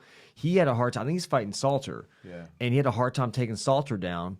And I think he pulled half guard. Yeah. He pulled half guard so he could work into a sweep. And I was like, that's insane, to pull half guard. But he's that confident and that good. Well, and I thought that was neat because he's hit that half guard sweep several times in MMA fights. And again, it's one of those positions where that's something you're not ever supposed to do, but again, he's figured out a way to make it work in a fight. Yeah. And so he's another guy that really has a huge jiu-jitsu influence and is able to make it work. I think, man, honestly, the guy that surprises me the most, I like Ryan Hall, because he uses his stand up in a way that's very kind of he controls the distance very, very well. And then he can close that distance in a way that he can get in a leg lock or whatever. So Ryan Hall is one of those guys that I always love watching him fight because I think he can actually handle himself on the feet with most people. And then if it gets to the ground, it's over. And when I say that stuff, Eugene, I think you have to have it. And when I say have to have it, I'm talking about at the UFC level, top level. You look at a John Jones. How many times have you seen him use jiu-jitsu in his last 5 fights? I don't know. Yeah, but see, the thing is with that, it's sometimes you don't see what we would say necessarily is jiu-jitsu, but you're seeing positional control being used to rain down punches, which might have an influence from jiu-jitsu. And see, that's the weird thing, because if you get into those camps where everybody's in there, you have these influences that are coming from multiple martial arts, because it's mixed martial arts. I think that as time goes on, you're gonna start seeing less of a. I mean, it's cool to have a distinct style or whatever, but you start to see more of a big. Every person becomes a sort of a melding pot of styles. But I think that sometimes the positional control that's used in fights a lot of times is very jiu-jitsu. You're going to mount, you're going to back mount, you're getting to these different positions and guard, you're punching them down. That's jiu-jitsu. Sure. Wrestling does not have those positions, right? Jiu-jitsu does. But it's not necessarily he's using them in the jiu-jitsu way of going for the choke or whatever. He's just doing different stuff. But I think a lot of times when you even look at these wrestlers who then have really good positional control, so they're not like the old wrestlers who would just take people down and sit there and just pitter patter punch people and ground and pound. They're taking them down, they pass their guard, and then they get to a really good position, and then they deal the damage. Whereas, like, say, if a Damon Maya who will take a guy down and then choke him. It's Yes. just a different sort of way of going about it. But I mean, to me, it's like when you look at those positions, that's jiu-jitsu. You know, it may not be done in the jiu-jitsu fashion, but those positions, that's where that comes from. Yeah, that's a good point. It gets harder as time goes on when you're trying to be good at all things. And again, I come from the shooting defense background. So, you know, jiu-jitsu for me, when I go to train and I go to the gym, it's a slice of the pie, right? So It's a slice of the pie for me. So for me, it's very hard being in Vegas to get, mat time that I feel is not just quality time, but also, you know, learning and being able to progress because you're around such high level guys and you're getting to roll. I mean, one night it could be Vinny Magahalis, another night it could be Ben Saunders, you know, so when you're out there, and I'm 240 pounds, so my choices are limited. So I have to find guys to roll with and grapple with. And when you're in Las Vegas, it's not easy. So the guys you're rolling with are usually pretty high level practitioners. So, you know, me being a little bit good at nothing, okay, but a little bit good at everything and kind of incorporating these different things, it's very hard to get, you know, anywhere with jiu-jitsu. What advice do you give people that feel like they're getting nowhere with it? Well, I mean, first off, you know, I think that when you're there, you're already touching on something where you're saying, listen, I'm doing all this other stuff. This is just one of the slice of the pies. I think that's always important because it's hard. Like, a lot of times we will watch videos or we'll get obsessed with these really good people and we're like, man, God, I wish I was just like a fraction of that good, or I wish, you know, whatever. Like we want to be better at it. But again, if you're not that into it, you know, or if you just know you cannot commit some of that stuff, then you have to just put it in its rightful place. You know, you're like, oh, this is what I'm doing it for. And like one of my buddies, when I first started actually getting into jiu-jitsu, I used to play online games as a kid with a guy from Brazil named Fernando, and he used to do jiu-jitsu. He was a 6-year white belt. He would only do jiu-jitsu to stay in shape in the winter times when he wasn't surfing. So basically he would surf, and then he would go do jiu-jitsu. Like, that's what he used it for. He was like, man, it's fun, it's cool, but whatever. He's like, I just do it when I'm not surfing. And he would surf, you know, when it's surf season. And he kind of understood that, you know, whereas like a lot of times, like, people were all trying to like get so much done and be good at everything. It's just, it's tough. But, you know, for me, you know, if you're saying that you're having trouble with the training, you know, in the gyms that you go to, are there no people even? Because I think there's to me, like, if you're trying to get better, I think it's really it's nice to have, in the beginning, you just got to survive. But beyond that, once you get a little bit of, like, you know, you get a little bit of footing under you, I think it's good to have roles where you're rolling with people better than you. You're rolling with people of the same skill level as you. And then you're also rolling with people that are less experienced. And they each have their benefits. When you're going with someone that's less experienced, you get to play. You can play around with stuff. When you go against people that are better than you, you just buckle up and survive as best you can. And then when you go against people that are the same level, you really get that tit for tat like thing where if you make a mistake, you're going to pay for it. But if they do the same, you get something, and they each give you a different benefit. In your situation or someone like that, I would say, you know, I would try to seek out classes or training that allows those things to happen as you get better. Where, you know, because if you're coming onto the mat and you're the nail every time and you have no chance to ever experience even a little fraction of success, it can be just a discouraging thing, and it's kind of hard to kind of get into it if you're never getting anything done, you know, because you could be getting better and you wouldn't realize it because the guy you're rolling with is a black belt, you know, and like he's so good. So you could be getting better. You'd never realize it because he's still shutting everything down. But if you then had contrast to go, well, let me go with this newer guy. Wow, man, I've gotten way better at this thing. And then to me, it allows for little victories, because I think that's the big thing with jiu-jitsu is that, you know, and this was with anything, I think, right, is that we all have these big goals, these big desires that we want at the end of the thing. But the thing is, to me, and this has always been true, I've got to find something where it's little victories along the way, where like maybe I got an armbar tonight, you know, or maybe I just like when I first started, I was like, can I hold the guy in my guard? And if I can find little victories along the way, then that's what I would focus on. You know, because with jiu-jitsu, you're dealing with so much intangibles. So giving myself like a little victory, you know, would always help. But going back to you, like when you say that you're not able to get the quality training or the training that you think would be helpful to you, why is that?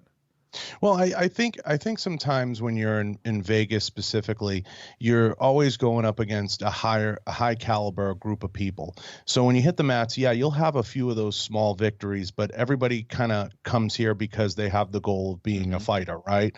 So I would probably say in most of the gyms around here, you have a huge chunk of people that are competitors or want to be high-level competitors. Sure. And they're training all the time. So for somebody who's trying to get into it that just wants to do a little jiu-jitsu, right? And you go to other gyms, and I'm sure yours is this way, and the pyramid's flipped upside down. You have a ton of white belts. You have a ton of a mixed bag at the bottom of people looking for self-defense, looking for training, looking for this, looking for that. And then at the top of the pyramid, it gets smaller. And that's everything. Here, the top of the pyramid's so dense that at the bottom of the pyramid, you know, like even like if a new guy came to Vegas and he had never been on a mat once before, I'd be like, listen, bro, like you said, you got to find like a place. You know, you walk into open mat at 10th Planet, it's like walking into the freaking Thunderdome. Yeah. You're gonna have to be, you know what I mean? Like if you were brand new and as green could be, and you came to open mat on Sunday in Henderson, I'd be like, buckle up, buddy. It's gonna be scary. I'd be very surprised if you rolled in on Monday. So for me personally, I think, you know, I've been lucky because I've had some good coaches, and and you know, I've had a lot of good friends in jiu-jitsu that have kind of guided me through the process. I think what I'm getting at is a deeper question. Is it's very hard sometimes for some coaches in some places to manage having high-level competitors and having, you know, lower-level guys just looking to get the training in. Yeah, I think in that situation, then you got to give. It's honestly like giving people places to go, right? So for instance, at the gym, and by no means am I the end all be all, but it's been helpful for because, you know, one of the things about gym businesses is, right, like, you know, people bring students in, but then they've got a big bottom hole. They got a hole in the bottom of the bucket, and keeping people around is a hard thing. So retention to me is something that most people don't talk much about, but to me that's a big thing. So we have pretty good retention for our gym. And so when students come in, the idea is like we have classes, fundamentals classes, and those classes are there. We have colored belts in there, but the colored belts, they're sort of it's explicitly known to the colored belts there, like the blues, purples, browns, and everything else, that hey, this class is there for them. If you want to go for the fundamentals and you want to do it, you want to roll around, that's fine. But if you roll with one of these new guys, help them out. And I think that's important because, you know, I think it's important for the, you know, each one of us as we go through this, that, hey, listen, you know, if you've gotten a little bit, you know, we all come in, we don't know what the hell we're doing. And so someone had to reach out and say, hey man, let me help you out a little bit, right? Let me help you along a little bit. And so, you know, I tell the guys, if you don't want to do that, you just don't have to, you don't come to that class. You can go train hard at these classes, but at this class, this is what it's here for. And so, you know, a lot of times they'll pair up with the white belts and they help them out. It's great because then the white belts get to kind of buddy up with a higher belt and then also learn some of the tricks of the trade and stuff like that. You know, it's really cool because sometimes you'll see like, I'll ask him, man, you've been training with that one brown belt? And I'm like, yeah, I knew because you did that one throw that he always does because they teach him stuff and it's been helpful. So we have classes for those fundamentals classes. We have women's only classes because we're in a male dominated sport, and it's nice to give them a little bit of space to themselves so they could get acclimated, because some of the women that come in, obviously, you know, they've got like if you walk in a room and you're big meathead 250-pound dudes sitting there, they're probably going to be intimidated. Even though you're a nice dude, they're just going to, just the looks of it. But if they get started with the women, then they can kind of like, oh, this is cool, I can do this. And then they go, well, I'm going to try out one of the classes with the ladies at the guys' classes. And then before you know it, it's like they'll just mingle right in. Yeah. And then you have those hardcore training classes where you're like, listen, we're not going to do techniques. We're here to basically beat the tar out of each other. We're here to train hard. That's what we're here to do. I think it's if in that situation, it's important to give people their place, right? Because everybody wants a place where they belong, and, you know, again, to help people out. And so I think of it, you know, one of the things that used to be bad about my original gym that I went to was that when we would bring people in, there was no process for sort of introducing them to it. It was like as soon as you rolled, you're going full. Yeah, you would roll. Hey guys, we're going to teach an arm bar, and then when we're done, let's go ahead and roll full from the feet. Hope you don't break your arm. Hope you don't land on your neck. Hope you don't do something else. You know, and so you know, for me looking at it, I saw a lot of guys get injured that way or just not come back. And so for me as a coach, people come in with goals, aspirations. They have their own dreams, and you know, one of the things that I take very serious is like, I want you to get to those. I don't know what they are. They're going to be different from every person, but I would love to help you get to that point. Now, you're going to have to do the work, but I'll do everything that I can to help make that possible. And so by adding in classes like fundamentals classes to ease you into this process, you know, in those fundamentals classes, we don't do full rolling. We do situational rolling. Got to keep you where I know you're not going to get hurt. And then you can work your way up to the full classes, and you can start to work with the harder rolls, and you can ease yourself into it. Again, it's going to be hard work. It's going to be tough. It's not going to be easy. But I think that's, to me, if you were asking, that's what has to happen for someone if they're struggling with finding their spot, is creating those places for people to be where they belong at the level that they're at, and they can kind of grow. And you know, again, it's like giving a plant different soil to grow in, right? You need different soil because you're a different plant. You have different needs in this one, so I'm going to give this one, and this one, you know, whatever. So I think See, I'm rattling off, but no, you're good. I mean, it's good points, and this is why I love what you've done with the YouTube and everything, in between is these points that you're making. I think with the rise of jiu-jitsu, what I'm comparing it to is like the shooting industry. Okay, so we saw the rise of Instagram and social media, and it's put a lot of information out there, and things like training scars develop, and things like people. There are bad instructors out there. There are bad shooting coaches out there. That stuff does happen, and in the shooting industry, they get called out a lot more. I think in the jiu-jitsu community, the bad coaches that are out there don't ever get called out because the black belt is so sacred that nobody wants to ever tread on it. Nobody ever wants to say anything. But there are shitty jiu-jitsu coaches out there. That's a fact. That's just how it is. Absolutely. And there are coaches out there that do bad things. That's why McDojo Life makes a living off of it. But there are stuff out there that builds training scars. And that's just the real reality of the industry. I just think jiu-jitsu hasn't evolved to the point where that stuff gets called out or that stuff gets put into its place just yet. And I think there are a lot of gyms out there. I'm not saying I'm saying globally, there's stuff like the Thunderdome scenario that these coaches aren't getting better. They're gobbling up $150 a month, and nobody ever progresses. Nobody ever sees the future, and nobody ever has a plan. And the students get kind of left in the wash because the coach is at their bandwidth, and they can't really support the students they have. Yeah, that is an interesting thing. Yeah, I've seen some bad coaches, and I've had several students come to me from other places, and they come to me not because they were. And some of these guys are not they're not white belts all the time, but they come to me from bad experiences that they had. Like I've had students say, "Oh man, the coach would go sit in the corner and text. This coach would go and he'd cuss me out. This coach, every time I would come in, it was like hustling me for another like, hey, buy this shirt, buy this, whatever." And you see that stuff. And again, there's always you have to balance it because there's I don't know about everybody else as a coach, but me, man, I really get close to the guys because I enjoy the people that come in there. I really do. But you've got to balance a relationship with the business, and like for me, anytime I get ready to do something that requires like money, right? Or if I'm going to ask of something, I'm like, what are they getting for it? I don't want it to be a take. It's a reciprocal thing, right? We dance. Basically, I'll give you everything that I can. I'll give you stuff that I think is going to really help you. And then you give in return, you give whatever it is, your training, your gym dues, whatever it might be, and we're going to do this dance. But I think that you have to be careful not to do the thing where you just start to take, and then you don't think about, well, how is this helping them? How is this going to benefit them? Again, going back to even like the podcast and everything else, what are you going to give them? If you're expecting someone to follow you into this thing, what are you going to give them for their time, their money, or their whatever? John, everybody's. Well, go ahead. Yeah, what do you see as like Chewy just named a few things, but what do you see as like bad coaches or bad coaching experience? I mean, just because somebody doesn't have the time to really, obviously that you're not saying it's a bad coach if you have such a high level of people on the mats, doesn't make you a bad coach, of course, not be able to cater to or to adjust to some people that are not as skilled. But what are some like coaches or coaching things that you've seen that kind of stood out to you that weren't the best? I think two things. I think there's two things in the jiu-jitsu community that intrigue me, being a guy in the defense community. Now McDojo Life's, I love that kid, and I've had him on my show because he does a great job of calling out a lot of the phonies, and I think that's good. I think he's cleaning up a lot of the business, a lot of the hokiness, and I think that the industry needs that. It's a correction, you know what I mean? And you can agree to disagree with the way that he does it, right?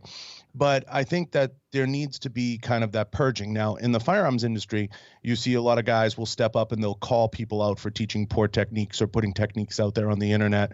And there's a lot of them. And of course, as much as I hate to bring it up, you see these range accidents or these situations occur that are legitimately unsafe, as you see in the jiu-jitsu community.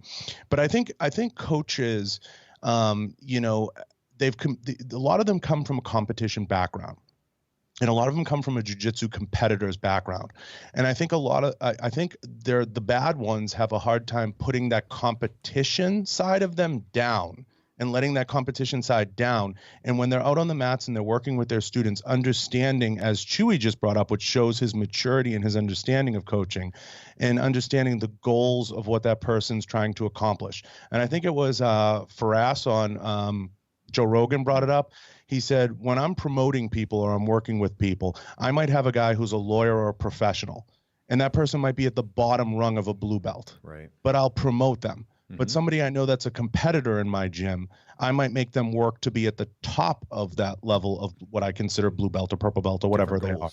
And yeah, because of their goals and because of what they're trying to accomplish. And I would promote them at that point. But it's about understanding that individual's journey and what's going to keep them engaged.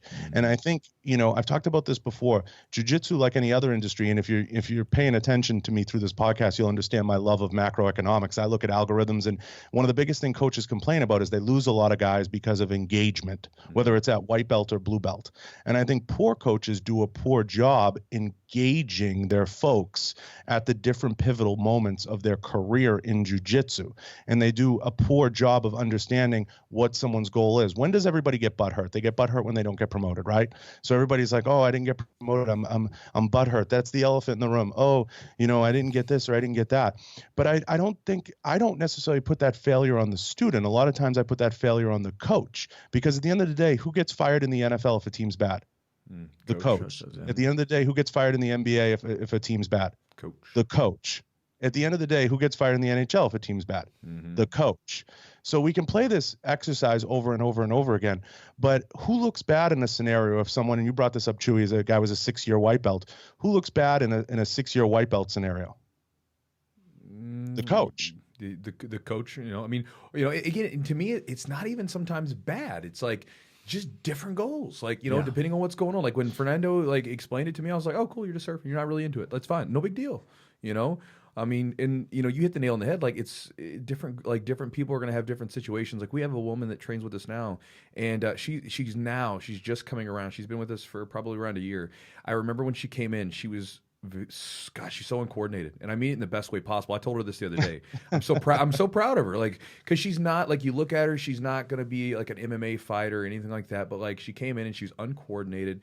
I mean, we were teaching her basic stuff, and she struggled, and she even thought about quitting. And she sent me a message one time, told me that she was thinking about quitting. I was like, don't quit.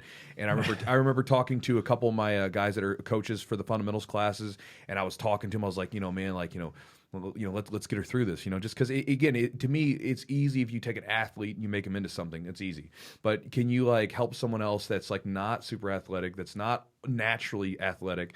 Can you get them through that? And so like yesterday, like we're doing drills, and like she used to struggle where I would have to, every time I would do the drill, I'd have to come over there and like give her more help. Now it's like she's over knocking the drills out just fine without my like extra help. You know, and I'm like, I told her the other day, I was like, I'm so proud of you, like, because you did that, and most people don't have the stomach to go through that tough process of dealing with it. But again, she's not going to be the next world champion, and that's fine. But to me, I was so happy for that, to see her go from not being able to do drills and things like that easily to now she's like, she did King of the Mat the other day, and like she swept 2 people, and she was like, I mean, glowing. So I mean, that's awesome. I think by and large, a lot of coaches, Eugene, to put a cap on your question, they want to have their cake and eat it too. They want to have a killer comp team where they sandbag everybody, but at the same time, they sandbag everybody, and they walk in and they get a gazillion trophies. But at the same time, they want to suppress and sometimes hold back or not support or not do what Chewy just said, understand their students enough to understand what they're trying to accomplish, and understand that for that woman, those 2 sweeps are her blue belt, are her promotion. She feels great doing that. And you may reluctantly promote her because she may not be on the level of a tried and true blue belt or a tried and true purple belt or whatever level she progresses to. In my humble opinion, that's a failure of jiu-jitsu. And I'm not a millennial that thinks everybody needs a pat on the back. Right. I just think there are bad students, just like there are bad coaches. And there's people out there that they have a failure to understand their students. Now, Chewy's an exception because he tries to relate to this story, but then he'll tell me a story about the student that shows me how much he's in tune with his students and how much he knows about his students, which is a testament to the type of coach that he is. But a lot of these guys, I've seen it because I've sat on the mats with people and I've seen it, and they'll sit there and they'll be like, oh, I don't like this one, or I don't like how he well, I mean, set your feelings aside. They're not competing with you. Mm-hmm. They're not a competitor. They're just trying to go through the motions and learn just like anybody else. They're not, maybe they don't aspire to be a black belt. Maybe they just want to be a blue belt or a purple belt and try and participate in the sport and enjoy it for what it is for them. But I think that door swings both ways. What's interesting about the jiu-jitsu culture is I haven't seen it filter down yet. It will. I haven't seen it filter down yet where bad coaches get called out by people because I think it's a fear thing right now. Like the belt is so respected that people are afraid to say, well, he sucks. Because the only time you hear about a black belt doing wrong is when they get arrested for touching a student or putting one in a trunk or something. You know? The only time when you said about black belts getting called out, and it's not even really black belts. Those like dojo storms where they go in like to the fake black belts and The they'll fake call them ones, out yeah. and they'll do that. Ruben stuff. made a life out of that. Yeah. Yeah, he did one. I remember. Yeah, he did one. But yeah, but those aren't even really black belts. You know, they're just fakers. But like I think Chewy and I were kind of talking earlier, and what you're building, and I think what he's built is first of all, to be a good coach, I feel like you have to care. You have to give a shit about who your students are and what they want to achieve. Well, their goals. It depends on what you mean by good coach too, because I think that the thing about jiu-jitsu is there's no handbook for any of this stuff. Right. Like it really comes down to the person. Effective coach. So for instance, like if a person developed this competition team, right, that then went on to win tons of gold medals and world championships, but they remained relatively small. Would that person be effective? Likewise, on the flip side, if this person had a gym that was full of people that were enjoying it, his business was flourishing, he had 700 students or something crazy, and everybody's having a good time, but he's not winning a lot of medals, is he effective? Yes. Both answers yes. They're both effective for what they're going for. It's just different goals. Exactly. And I think that sometimes we have this weird thing where there is a martial art to it that can be, you can get really deep into that stuff, right? And then there's other people that are just like, I'm a sports person. I do this. I compete. And I think that sometimes, like you were saying, sometimes people that are in the competition thing are forgetting, like, listen, if you're going to be all competition, it's fine. But if you're trying to do both, you've got to have other people helping you, because you're not going to be able to do it all yourself. Yeah. Or you've got to be upfront with the students and the expectations that you're setting on them. Say, listen, when you come here, you're not getting, like, I know some teams that don't give medals or don't give belts until they win certain tournaments. So like they'll have these guys, like you said, sandbagging, where they've been a blue belt for 4 or 5 years and they've won every single tournament except for that one. It's like, come on, man. Like, again, it's like, at what point is enough? But anyway, I look at it. I try to draw parallels. I try to look at things, and jiu-jitsu is unique because the black belts usually become gym owners, or the high-level competitors usually become gym owners. As I said, go look at any other sport. How many NFL coaches were all-stars? Yeah, very few. How many NHL coaches? Yeah, they were usually mediocre, right? They're like, if anything, they were usually okay. Bill Belichick is probably the greatest coach in football, right? Maybe arguably the greatest coach of our time. Are you saying that because you're from Boston? Well, yeah, of course. Go Pats. His dad was a coach at the Naval Academy. He had a cup of coffee, Chewy, at Wesleyan. I think it was, played a little football there at Wesleyan. Never played it down in the NFL. I think, as the story goes, his dad played one game for the Lions because he was an equipment manager. I think it's something like that. So he doesn't come from this rich history of playing, 50 downs in the NFL or whatever, or 100 downs in the NFL, or 100 games. He was a coach. And, I look at like Coach Casey Halstead as that. Casey doesn't have this rich competitor's history in Vegas, but he's a great coach. And I think by and large, what I'm getting at is a lot of guys that have that deep and rich competitive history, and even some of the younger coaches out there. So you're mature beyond your years, Chewy. I think there's a lot of, because the jiu-jitsu bubble that I talked to you about when we did my show, I think because of that bubble, everybody and their mother thinks they can open a jiu-jitsu gym. And a lot of these competitors think, geez, I'm going to make money. I'm going to open a gym. They open a gym, but they don't lose that competitive mindset. And the problem is a lot of students fall through the cracks and they really get a false sense of what jiu-jitsu really is. Yeah, they don't, you have to kind of put yourself in the shoes of the person, because if you're focused on being a black belt competitor in the highest of the high level, whatever, it's kind of hard to relate to some new guy that comes in and says, hey, man, can you show me how to tie my belt on the right way? Like, or hey, like, something simple, because there's so much lost in translation, from the beginning to the end, and I think that that's something where, again, you got to change gears a little bit. And if you're gonna run a successful gym and grow new people along the way, and just like a good coach, like, so Bill Belichick, he's obviously not doing himself, right? He has these different coordinators and stuff like that helping him in different positions to show people the stuff they need. And I think if you're going to be, like a good business owner, good coach, whatever, you should have other people helping you. Like, I have other coaches that help me. I'm not doing it by myself. I have business partners that help with the business stuff. It's not solo. It's not you just can't do all those different things. And to think that you can is just a mistake, because you can't put on all those hats, because none of us are wired that way. Yeah. So. Well, jiu-jitsu is just interesting that way. You know, it's interesting that way. And I don't think it's kind of like the United States. We've only had like a few hundred years to understand democracy. You know what I mean? We've only had jiu-jitsu as the prominent, you know, martial art in the United States for how long now? Would you say 10, 15, 20 years? Depending on the part of the country, yeah, you know, anywhere from 10 to 20 years, depending, you know. So we obviously have these bubbles or these pockets forming, and what you're going to see how it plays out over time is whether or not these coaches can keep their shit together and figure out how to cater. Because when a coach tells me, geez, man, you know, from a business perspective, because obviously I come from a business background, I'm always analyzing that stuff. They'll say, geez, I lose so many white belts or I lose so many blue belts. And I'm like, well, why?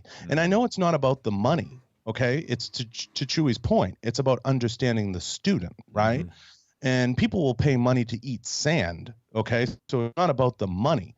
It's about figuring out what the system is that caters to the people to make all the students feel special. Now, you're not going to win everybody. Okay. If you made your students into a pie, 10% you're always going to bleed off just because commitments, everything else. But your tried and true students, by and large, that leave, I guarantee a guy like you, Chewy, doesn't lose a lot of guys because of lack of promotion. Yeah, I mean, I don't know. It's like we don't lose from promotion. I mean, I promote slow, whatever, but we don't lose them because of that. You know, I have a theory on this. Like, I think that there's like A, B, and C students. So your A students, it doesn't matter how you package it, because I've seen them. They will train. Like the guys that we all started with back in the day, where we had to go find the gyms and there wasn't anything out there. We all trained. And we're still training because we're A students. It was packaged poorly. It was taught poorly, but we just did it anyway. Then you got your B students. It doesn't matter how you package it. It's not for them. They think it's cool and they want to do it, but when it comes down to it, it's like, you know, this isn't for me. And then you got your students that one of my students, Ben Fowler, is a great example of this, like somewhere in the middle where, to me, they can go either way. You can basically give them a terrible experience, they become a B student, or you can give them a great experience and they become an A student. And Ben came into the gym. He literally took 6 months to get into the gym because he was so nervous. And when he finally made it in there, you know, he was welcomed with open arms. He was about 275, super overweight at the time. Within about a year and a half, 2 years, he lost 100 pounds, fought MMA, won a bunch of tournaments, became a blue belt, did all this cool stuff. And then now he's like a hardcore A student, you know, as far as like when he comes in, he's ready to train and all that stuff, but he was built up. And I think that to me, that's the goal, is to try to basically, those people that aren't going to stick around, I can't help you, I'm sorry, but those people that want to stick around, I want to convert them to lifers. You know, I want to convert them to people that want to be around and do this for the long run. And you know. No, that leads to my bigger point now, that coming full circle. At the point of purple belt, every gym universally recognizes that person's a lifer, right? That they're bought in.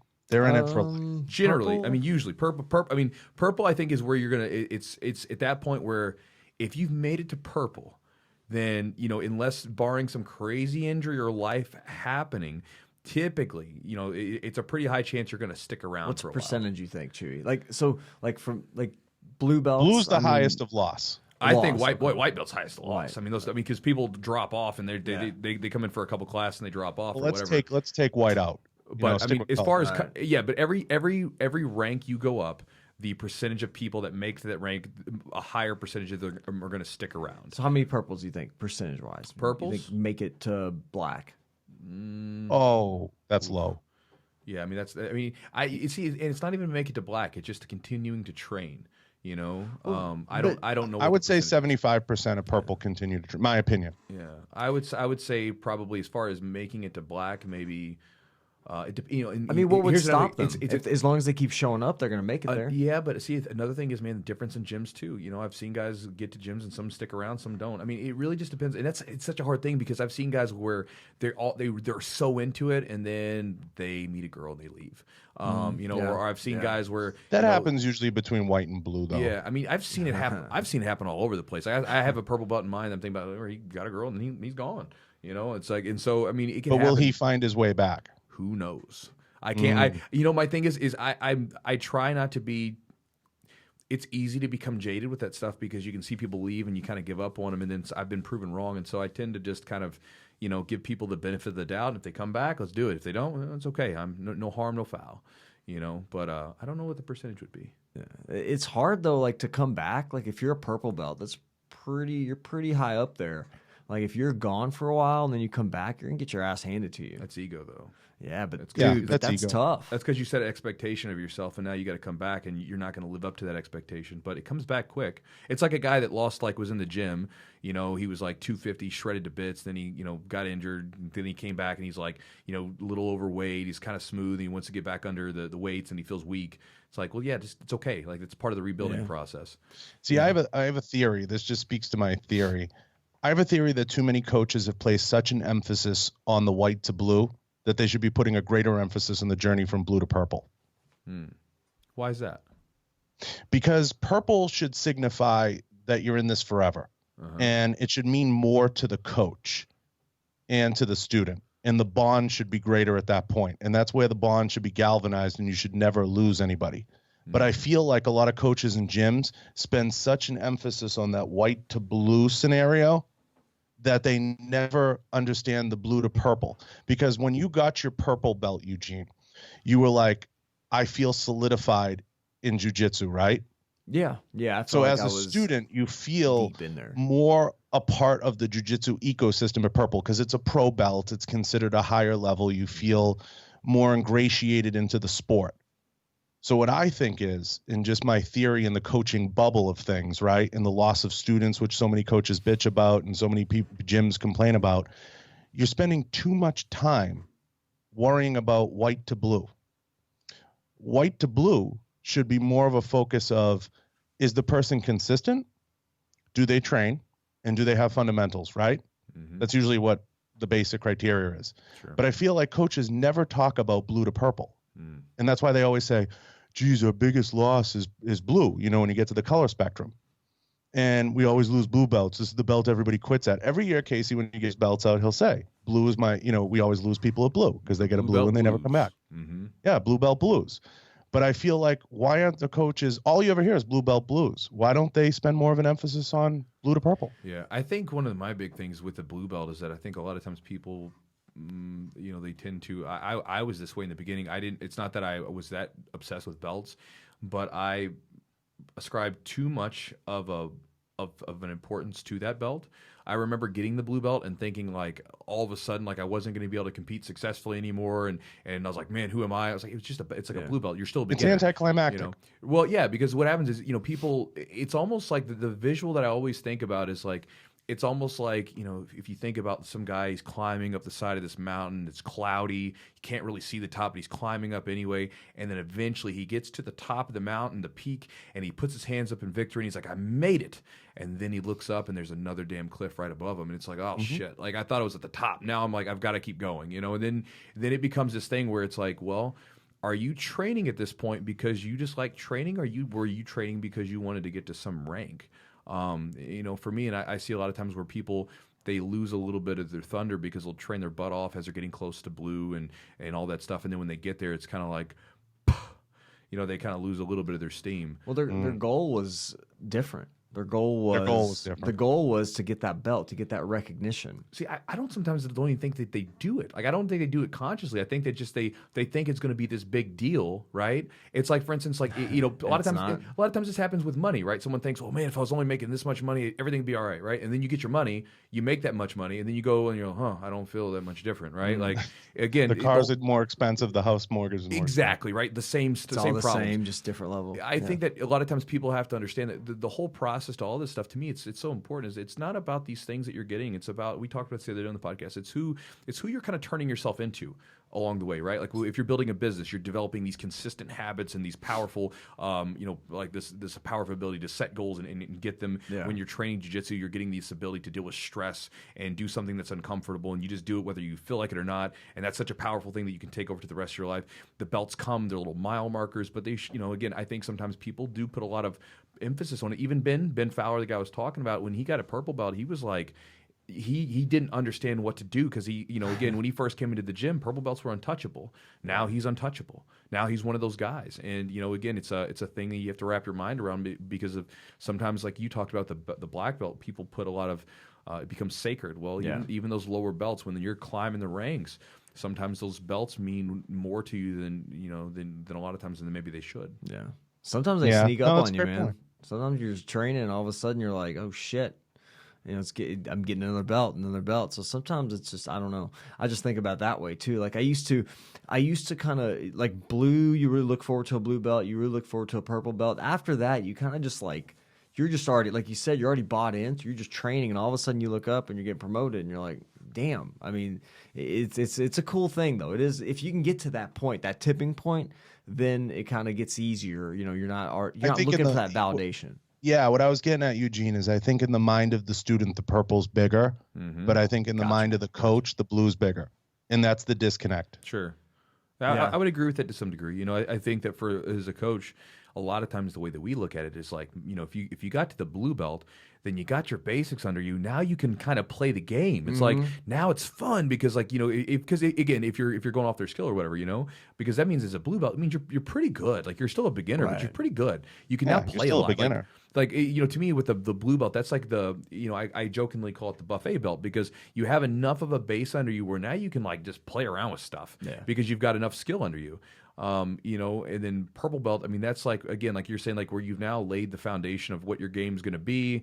A lot of times when I see purple belts, they start to develop a part of their game where they're a black belt level there, and you basically see the prototype of who they're going to be as a black belt early on. And again, it is where it's that professional belt where you put a purple belt up against a black belt, and there's no guarantee sometimes that the black belt's going to win all the time, because there's some purple belts that are absolutely nasty and they're good at what they do. So yeah, Coach Casey always says it. He says the quickest belt should always be brown to black, and I think there's too much. That's his theory. The quickest should be brown to black, but I think that there's a disconnect there a little bit sometimes. And you're talking about business and loss of students and developing students and bringing guys along and coaching them and being better coaches. I think that there needs to be greater conversations around what we talked about, the goals and what those aspirations are and how to hit those mile markers.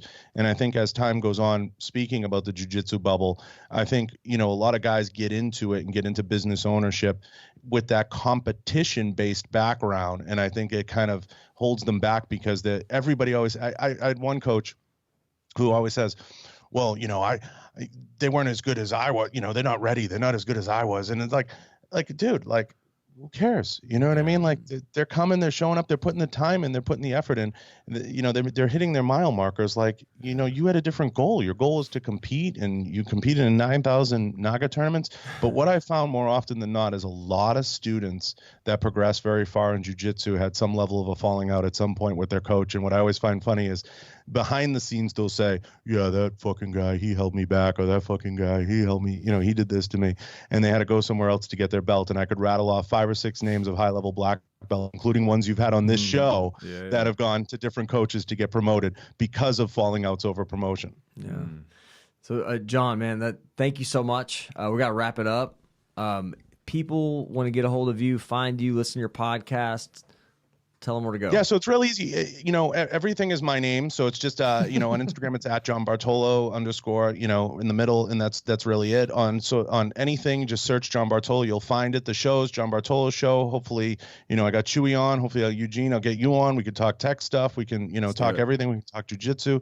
You know, I'm a huge promoter of the sport. I love the sport. I love debating all these cool topics and taboo topics, just like Chewy does. All the stuff nobody likes to talk about. I have a website, www.johnbartoloshow.com. You can head there. There's a whole bunch of cool stuff to consume there and see the show. And anyone looking to start a podcast or looking to get into any of these different mediums, we talked about a lot of business stuff. On LinkedIn, I put a lot of that stuff out there all the time. There's countless stuff to grab onto. So everything's out there. It's all to consume. And my email's on my Instagram and pretty much everywhere. You go on my different platforms, you'll find an email address to send. And if anybody wants to come intern or work in the firearms business, don't hesitate to reach out to me. Come on down. I'll take you. Awesome, brother. Man, it was fun having you on, dude. You're a fun guy to chat to. Yeah.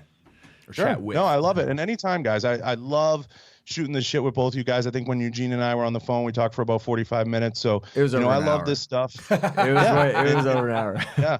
I love shooting the shit about social media, talking about athletes. And guys, I'm always here. I love what you guys are doing. Keep doing it. You guys have a fantastic show. And, you know, my hat's off to you. I'm going to share the shit out of this. And I love you guys. Thanks, John. Appreciate your time, Talk brother. to you soon, brother. See ya, dude.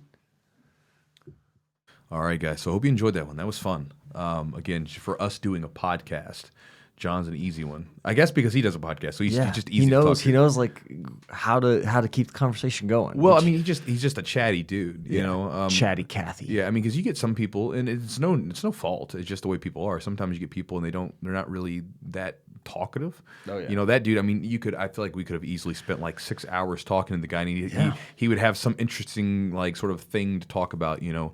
And again, you know, one of the things that's worth talking about too is he's talking about jiu-jitsu, and he's not a black belt, but we're discussing a topic, and we're, you know, that kind of thing. And I think that's something, you know, I think in this world that we live in, you know, whether you disagree with someone's opinion or whatever, a lot of times people, they don't have the ability to just kind of like chat over a subject and just, you know, talk.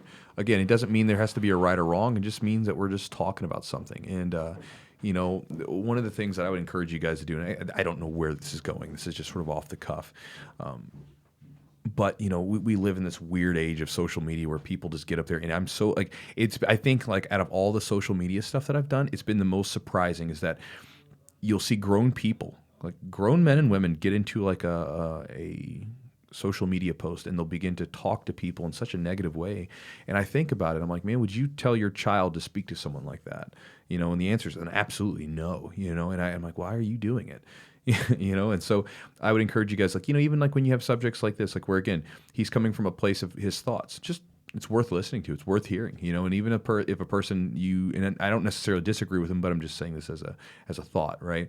If you're online, or if you're talking to someone and you disagree with them, you know, do so constructively and talk with people. Because again, you know, the more and more I see the news and the media and stuff like that, I firmly believe it's all done in purpose to create division between people, so that, you know, we're all so much more similar, especially, you know, if you're in the United States and you're in the West, right? We're so much more similar to each other than we are different. And I think it's always worth just talking to people and just being open to those conversations, whatever they might come. So I don't know where this was going, but that was just what my heart wanted to say, and so I wanted to share that. I shared that on the Grappling Central podcast recently. It was like, anyway, we're going to end this here because I'm going to get off in the weeds with you guys. So again, I hope you guys enjoyed the podcast. As always, support the podcast by, you can go to the Patreon, and you can check that out. You can go to Charlotte's Web and save 15% with the Jiu-Jitsu code. Just put in Jiu-Jitsu at the end when you're checking out. You can save 15%. And again, if you guys enjoy the podcast, go on iTunes or whatever you're listening to, and, you know, subscribe and give it a thumbs up and stuff. I'm terrible at this like promotion stuff. I'm just like, look, you know, it's like my YouTube videos. I don't ask you guys to subscribe. I'm just like, if you like it, you know, hang around. And if you like the podcast, hang around. I hope you guys are here, and hope to hear from you guys. If you guys have any questions or want to throw anything out on the podcast. But anyway, I'm done talking. Thank you guys so much for the time that we had with you today, and we'll talk to you soon.